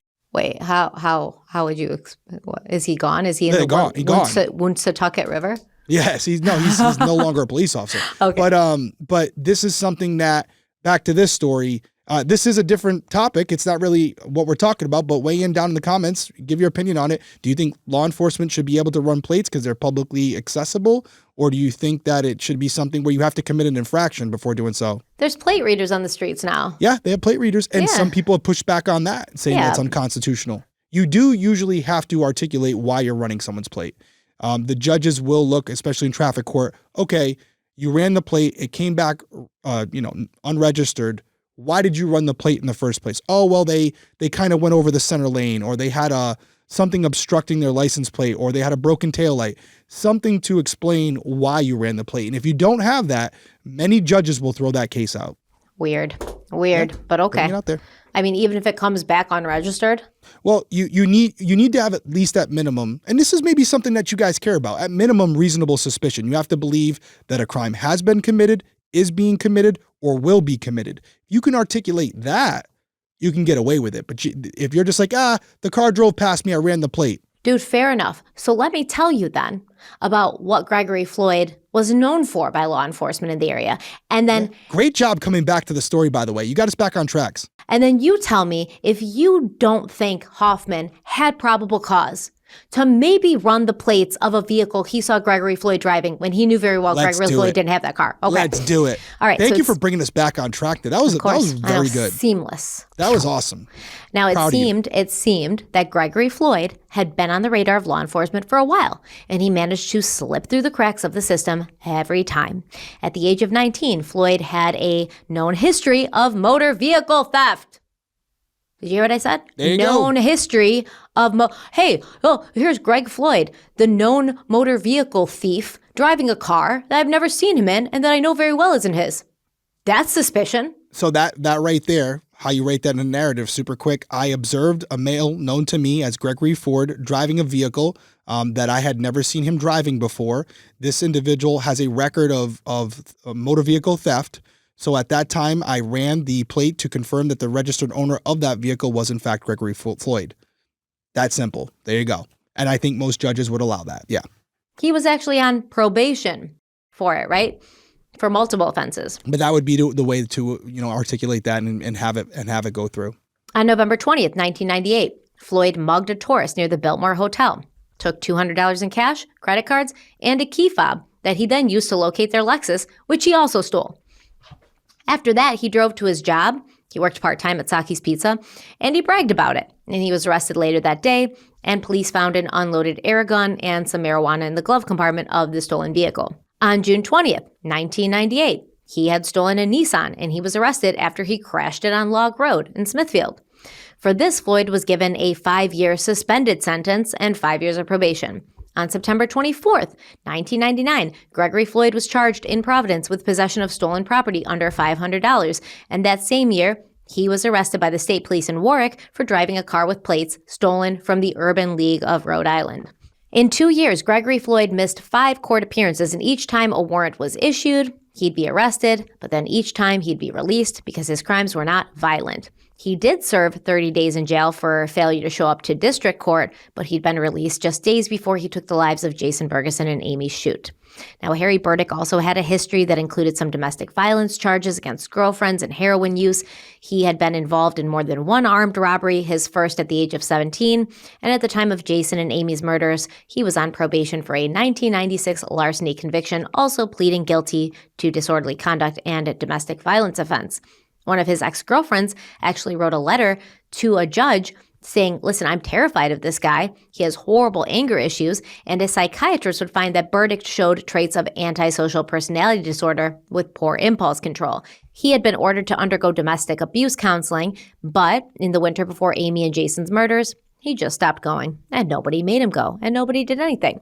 Burdick was also on probation, which he violated, leading to a recommendation that he serve 15 days in jail, but he didn't show up to court 3 times, and there was a warrant out for his arrest. Samuel Sanchez, also connected to multiple armed robberies. He carried out at least 6 robberies of convenience stores and markets in the period of 1 week. Sanchez had convictions for robbery, conspiracy, and felony assault, and he was on probation as well. Raymond Anderson had some drug charges, nothing serious actually. Kenneth Day had no criminal history in Rhode Island as he had just moved back there from North Carolina 2 months prior. But in that state, North Carolina, he had criminal drug charges pending against him. And in 1995, he'd been convicted of assaulting a woman, at which time he was sentenced to house arrest. Now, part of Day's house arrest included him wearing an ankle monitor for 30 days, but he regularly did not comply with these terms. So basically, all of these guys, except for Anderson, it appears, who I feel like Raymond Anderson had the least to do with this, but it still doesn't matter to me. It literally doesn't matter to me at all. On December 18th, 2000, a federal grand jury indicted all 5 men for conspiracy to commit carjacking and carjacking with death as a result, among other charges. The families of Jason and Amy had pushed to have this case heard federally so that the death penalty would be on the table as a potential sentence. Raymond Anderson and Harry Burdick then quickly made deals with the government to plead guilty in order to avoid the death penalty. These deals included giving their full cooperation in testifying against their cohorts who had all pleaded not guilty. I don't know how you could even plead not guilty with a straight face in this situation, to be honest with you. The following June, an inmate at the Donald W. Wyatt Detention Center in Central Falls, Rhode Island. Shout out Central Falls, baby. Well, he wrote a letter to Assistant United States Attorney Jared Sullivan claiming he'd been privy to statements made by fellow inmates Harry Burdick and Raymond Anderson. The inmate said that while Burdick seemed to feel somewhat bad about what had happened, Anderson showed no remorse, and in fact, he even gloated about how he'd been lying to law enforcement. He said he had been lying his ass off to law enforcement, and he was expected to receive the lightest sentence of them all. Apparently, Anderson had claimed there had been a conversation about whether or not to Amy Shute, and he had made both Amy and Jason get out of the car, get on their knees, and beg for their lives. Now, is this jailhouse bragging, or is it true? I believe it's true 100%. I do too. And that's because of what I've said to you on these episodes before. There's a code, man. You don't women, you don't touch children. If you do, and other prisoners who are there for a long time find out about it, you're probably going to have some similar crimes happen to you. I don't know, man. There's a lot of people in prison who I'm telling you. I promise you, there's been some stories. I mean, I'm not saying every single person who goes in there for those crimes is held accountable at a street level, but it's not something you usually boast about. I'll just say that. To answer your question, if somebody's in there for more than likely you're going to say, I didn't do it. They're definitely not going around saying, yeah, we were debating whether or not to her. Because there are a lot of men in that prison that have mothers and sisters that are in there for different daughters, crimes. yeah. And they do not like hearing that. Yeah, maybe. And there's also some who have done the same thing multiple times to women and probably don't care. I don't know what that point means. But yeah, I mean, yeah, but there's guys who are in there who are like, hey, I'll kill a dude for disrespecting me, but don't you dare put your hand on a woman. Now, there's still a violent criminal that you wouldn't want in your home. Yeah. But they have this weird moral code. I don't know. You know what I mean? I'm not saying I'm not saying they're heroes. It's a weird moral code that they create in their heads to make them think that there's something off limits, something is sacred. Yeah. But really, no women, no children. Yeah, really. You know, that type of thing. Yeah. What Anderson allegedly claimed, because this is hearsay, right, from this inmate, he said he made both Amy and Jason get out of the car. He made them get on their knees and beg for their lives. And he allegedly said, quote, "If it wasn't for Harry, we would have raped that bitch like I wanted," end quote. Now, it also kind of makes me feel like maybe this jailhouse informant had a little bit more of a closer relationship with Harry, because he's like, Harry did seem to feel remorseful, but not Anderson. And then he's having Anderson say, like, well, if it wasn't for Harry, like, Harry's the one shining knight. He's the shining example of manhood in this group of, you know, absolute pieces of shit. And he's like, no, we are absolutely not doing that. Like, I don't know. I don't know if anybody was really like so against it. Who knows the motive, but it does speak to the validity of what he's saying, because at this point, I'm assuming not all of this information has been made public. So this jailhouse informant is conveying guilt knowledge, things that can be backed up through ballistics. So it's something you got to listen to, especially when you're building a case. Well, this jailhouse informant claimed that Harry and Raymond, I guess they were all in like separate cells, but you could talk to each other, right? You can. Wyatt detention is like when you're usually waiting for a crime. It's a lot more, it's not maximum security. I've had multiple prisoners escape from Wyatt where I'm out there as a patrolman and we're trying to find them along the train tracks, because then it becomes our problem. It's more like a jail than a prison. It's a prison. Trust me, it is a prison. I've been inside there, but it's a lot of financial crimes and a lot of people that are still waiting to go to trial. So there's not as much crime occurring in there because they want to be on their best behavior before their trial. Yeah. So I still wouldn't want to be there, but it's not like I said, maximum security where you're dealing with guys who are in for life. Well, apparently Harry and Raymond from their separate jail cells would talk about the pods, the crime and the situation often. And Raymond seemed to blame Harry for them all getting caught, which, I mean, technically is true.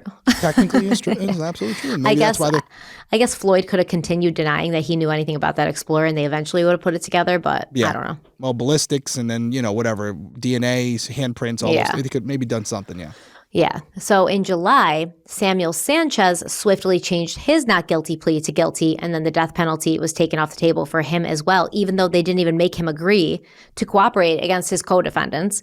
The following month, Gregory Floyd's lawyers told the prosecution that he would be willing to plead guilty as well if he could avoid the death penalty. This is the man who killed Jason and Amy. Remember that. He's the one who did it. So obviously the families of Amy and Jason, they'd been patient throughout all of this, the deals, the pleas, the bullshit. But when the Rhode Island state's attorney recommended accepting Floyd's plea, they spoke out.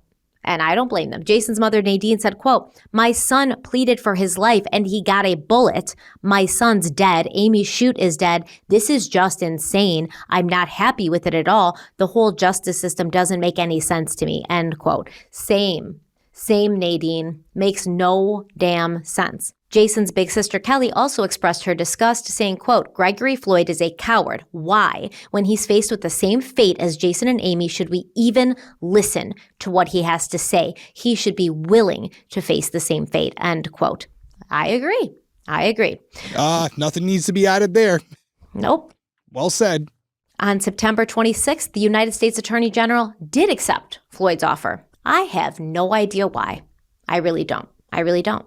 And I think it's just because, honestly, they really didn't want to mess with the death penalty. The whole trying this case federally so that the death penalty could be on the table, that was obviously incredibly controversial in the state of Rhode Island, where there is no death penalty. Yeah. Yep. So I think that the government, the powers that be, were getting a lot of heat, right? They were like, politically, this don't look good. All right. And so they were like, well, we'll just make deals with them, right? All of these guys are going to get life in prison anyways. Yep.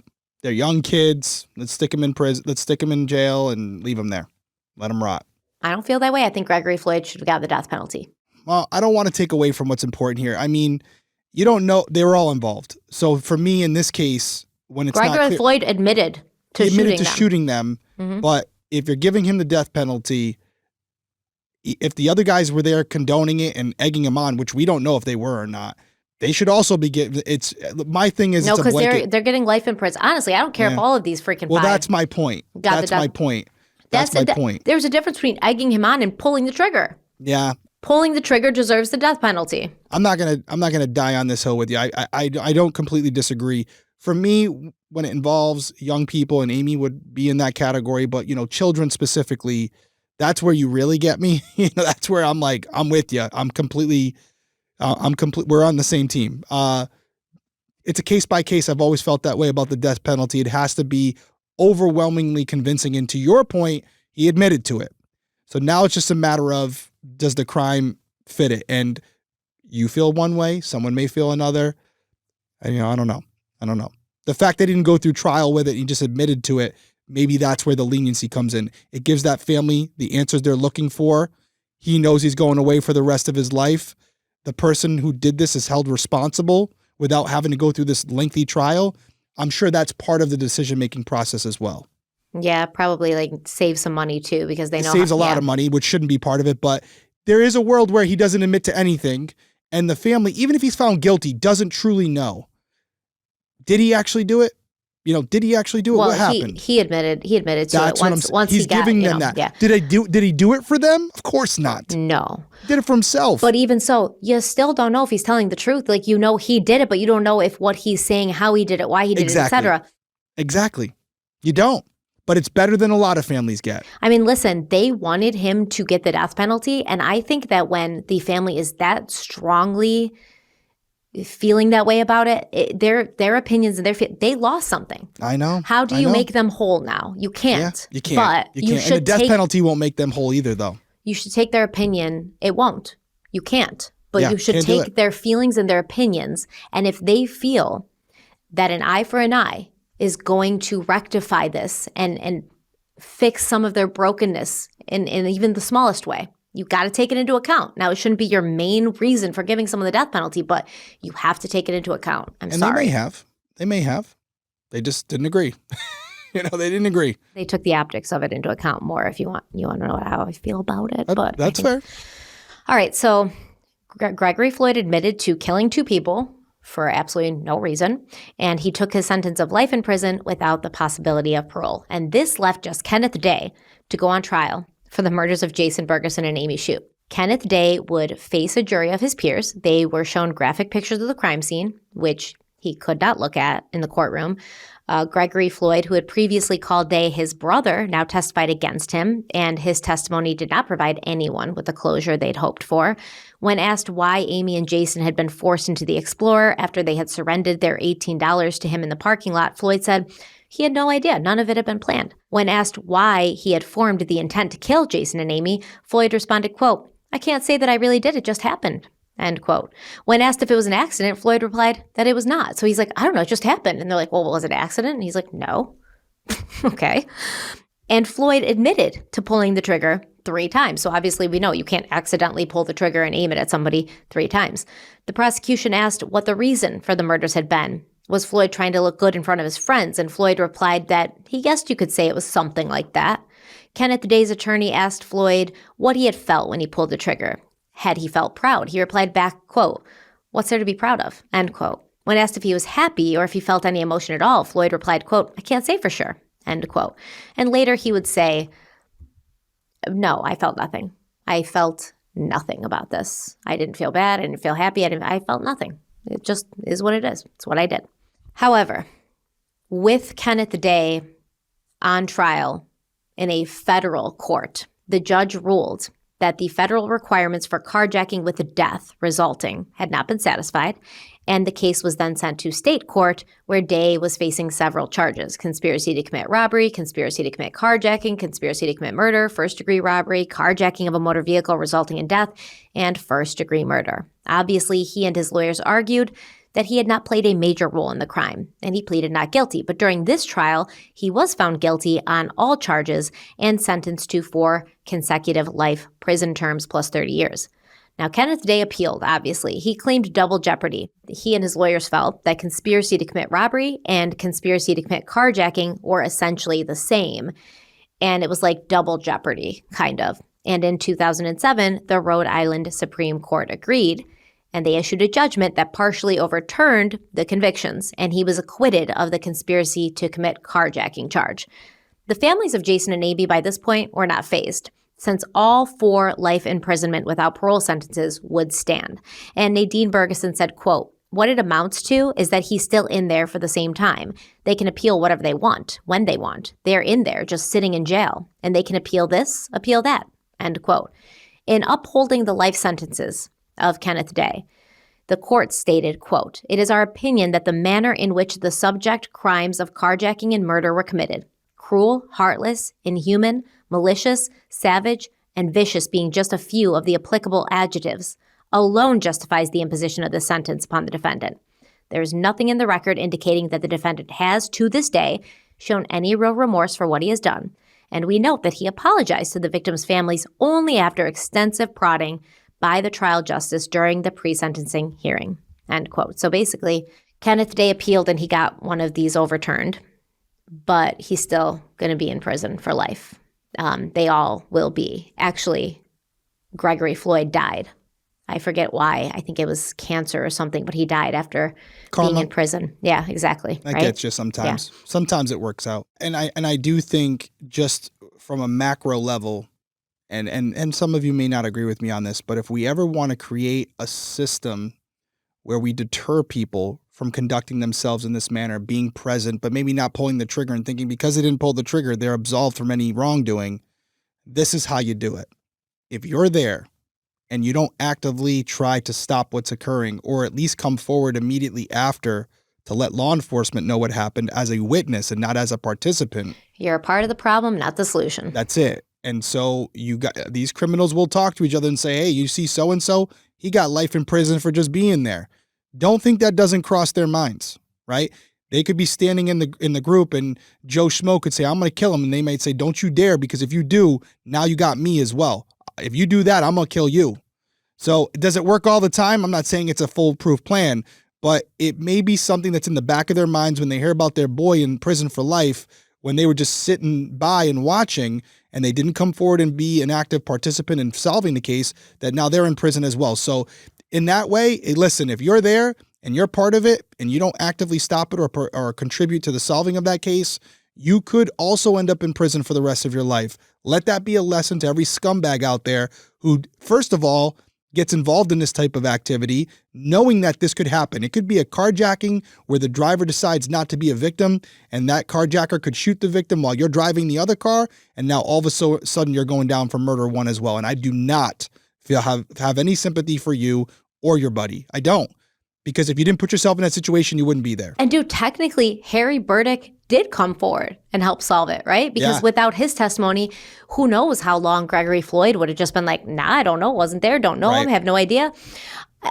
And he still got life in prison. So screw you, dude. I don't even care that you helped because it was selfish. It was selfish. Yeah. No, this case, it really struck me as a police officer when we covered it at BCI school. And part of the reason we covered it was not only because from an investigative perspective, they did a great job. They really did. The interviews were great. Ray did a great job. In fact, David DeTora, he works for the state now, but he was a crime scene investigator for Johnston Police at the time. He was the guy who responded out to the golf course. He found the condom. He found the latex glove. I think I wrote some notes on it too. He found one of the live ammunition rounds. He was the one processing the scene. So he brought us in to cover this case for a couple of reasons. One, to show the investigative practices that need to take place in order to solve a crime, but also to remind us when we're out there, maybe working a routine patrol shift, that car you see going the wrong way may just seem like a minor traffic infraction, but it may be much worse. And your job is not to decide what's important, what's not. It's to do your job and enforce the law.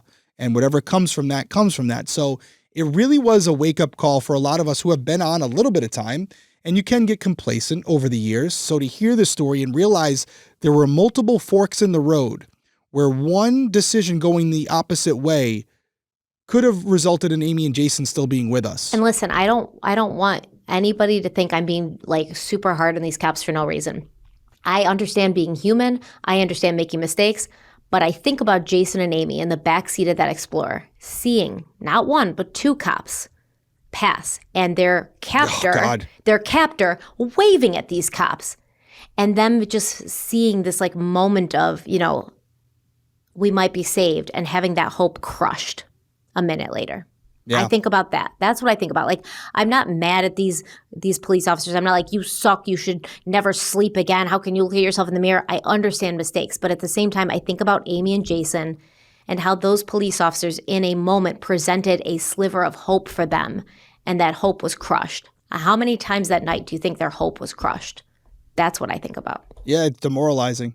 It's demoralizing, and it's something where we can only learn from it, which is why I think Amy and Jason's case is something that David DeTora makes it a point to remind officers that are working cases in the future, this is who you're working for.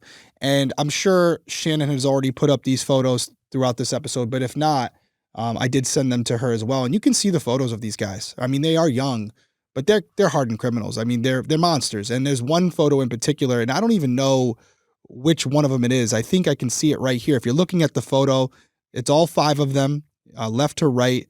It looks like all the way to the left, you got Gregory Floyd in this like jumpsuit, this Tyvek suit.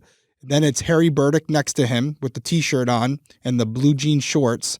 Then you have Sammy Sanchez. He's the shorter one. Then you have the taller one in the gray hooded sweatshirt is Raymond Anderson. And then the last one, the one who, went to trial and did all his thing. Have you seen this photo yet, Stephanie? Is it the one where they're standing up? There's 2, but this is the one. I'm going to send it to you right now. They're sort of standing up in court. Their hands are behind their backs. They're standing up in like an arraignment area at the police station or something. I can but see there's it. 2 of them. Yeah. There's 2 of them. I'm going to send you one right now, and it may be the one you've seen. There's 2 different ones. The one there's where they're standing next to Gregory Floyd. The other one's standing next to Kenneth Day. The one I'm looking at, it looks like, I believe they're standing next to Kenneth Day. He's got a black t-shirt on. Is he looking at the camera? Yep. Do you see that face? Yep. Does that seem like a face of remorse? No, and they said that during his trial, he was very like cocky, arrogant, like making faces, showing no remorse, being like, whatever, like laughing, being sarcastic. Exactly. Yeah, look at that face. Everyone who's watching on YouTube, does that look like a guy who feels bad about what happened? Not at all. Not at all. So that's where we leave this one. Again, the takeaway, and I've said it a few times, and I don't mind saying it again, nothing we can do to change what happened to Amy and Jason, but we can create a better environment, a better awareness of our own situations, and try to prevent this from happening to you or someone you care about. We had developed a description for Crime Weekly many years ago. We haven't updated it since. And it basically says we're covering cases that are in the headlines, but also more obscure cases so that you don't become the topic of our next case. And we mean that. There is an educational element to this where we're covering these cases. You're getting an inside look from someone who's done it. You're getting great storytelling, but also you're learning something that is a tool. It's a story that you now have that you can refer to, remember what happened, and regurgitate some of the things that transpired here when you're thinking about how to react to a situation. So there's something to take from it. Don't just move on to the next one. Really think about it. Yes, we want to remember Amy and Jason, but we also want to remember what happened and the decisions that were made so that if you find yourself, hopefully never, in a similar environment, a similar situation, you may react differently and you're not the victim of a case like this. That's really my hope for everyone out there. Before we go as a close, I want to tell a quick story to show how violent crimes like these don't just affect the victims, don't just affect the offenders, don't even just affect the victims' families, but affect everybody who is close to them. It's a ripple out effect that ruins lives. So remember Jeff, who was in love with Amy, right? Mm-hmm. This dude was devastated when he heard what happened. He went to the trials. He sat there. He held a stuffed bunny that I assume was hers or that she'd given him. Yeah. Sobbed. He never got over it. And a few years later, he died of a drug overdose. And he was never a drug user before. So people believe that what happened with Amy, how she was stolen from him, and in that horrible way, it broke him irreparably. And he turned to drugs as a means of deadening, distracting, not feeling. And he overdosed. They believe that happened. They don't know if he did it intentionally or not, but yes. Didn't survive. This was a bright young man and had never used drugs before, was a very straight-laced guy. This was a good person who had so much love in his heart, even for a girl, enough for her, where he was like, yeah, you go out and you see what else is out there. And I will be waiting here for you when you come back because I love you that much and I believe in what we have between us that much. Supposed to talk that night? And they were supposed to talk that night. Yeah, I mean, all these cases have a ripple effect. These monsters that commit these crimes, it's not only the immediate impact on the actual victims, but it's also the family members and friends who no longer get to see their loved one and have to constantly think. Like, we're going to finish this episode. And yeah, I remember this case, which is why I brought it up to you. But I'm not thinking about it every day. And these stories that we're telling here tonight about what actually happened, think about the family members that have to remember Amy and Jason, and they knew them personally. And to think that that person that they cared about so much experienced that, it makes you want to put your fist through a wall. It really does. I mean, sometimes it's hard for me to walk out of recording my videos or Crime Weekly and like connect back to my life. Of course. It's very disassociative. It's very like you get in your head and you just feel it. And then you almost feel guilty. You know, you see your own family alive and healthy and you're like, oh my God, like why don't Jason and Amy's parents deserve to be able to walk out and see their children who they love? Like, and I get to do that. It's very difficult, but it is. It's very hard. And all we can do is send our thoughts and prayers out to the friends and family of Jason and Amy and everybody else who's experienced something like this, and continue to cover their stories, continue to make sure that people know what happened to them, and also use this information to prevent it from happening to you or someone you care about. We appreciate you guys being here as always. It's always tough to cover these cases, but we appreciate the support. We appreciate the engagement for people to come here and get into these conversations with us. The engagement last week was incredible, and I think it's going to continue. So we will be back next week with a new case. Until then, like that hat says over here, stay safe out there. We'll see you soon. Bye.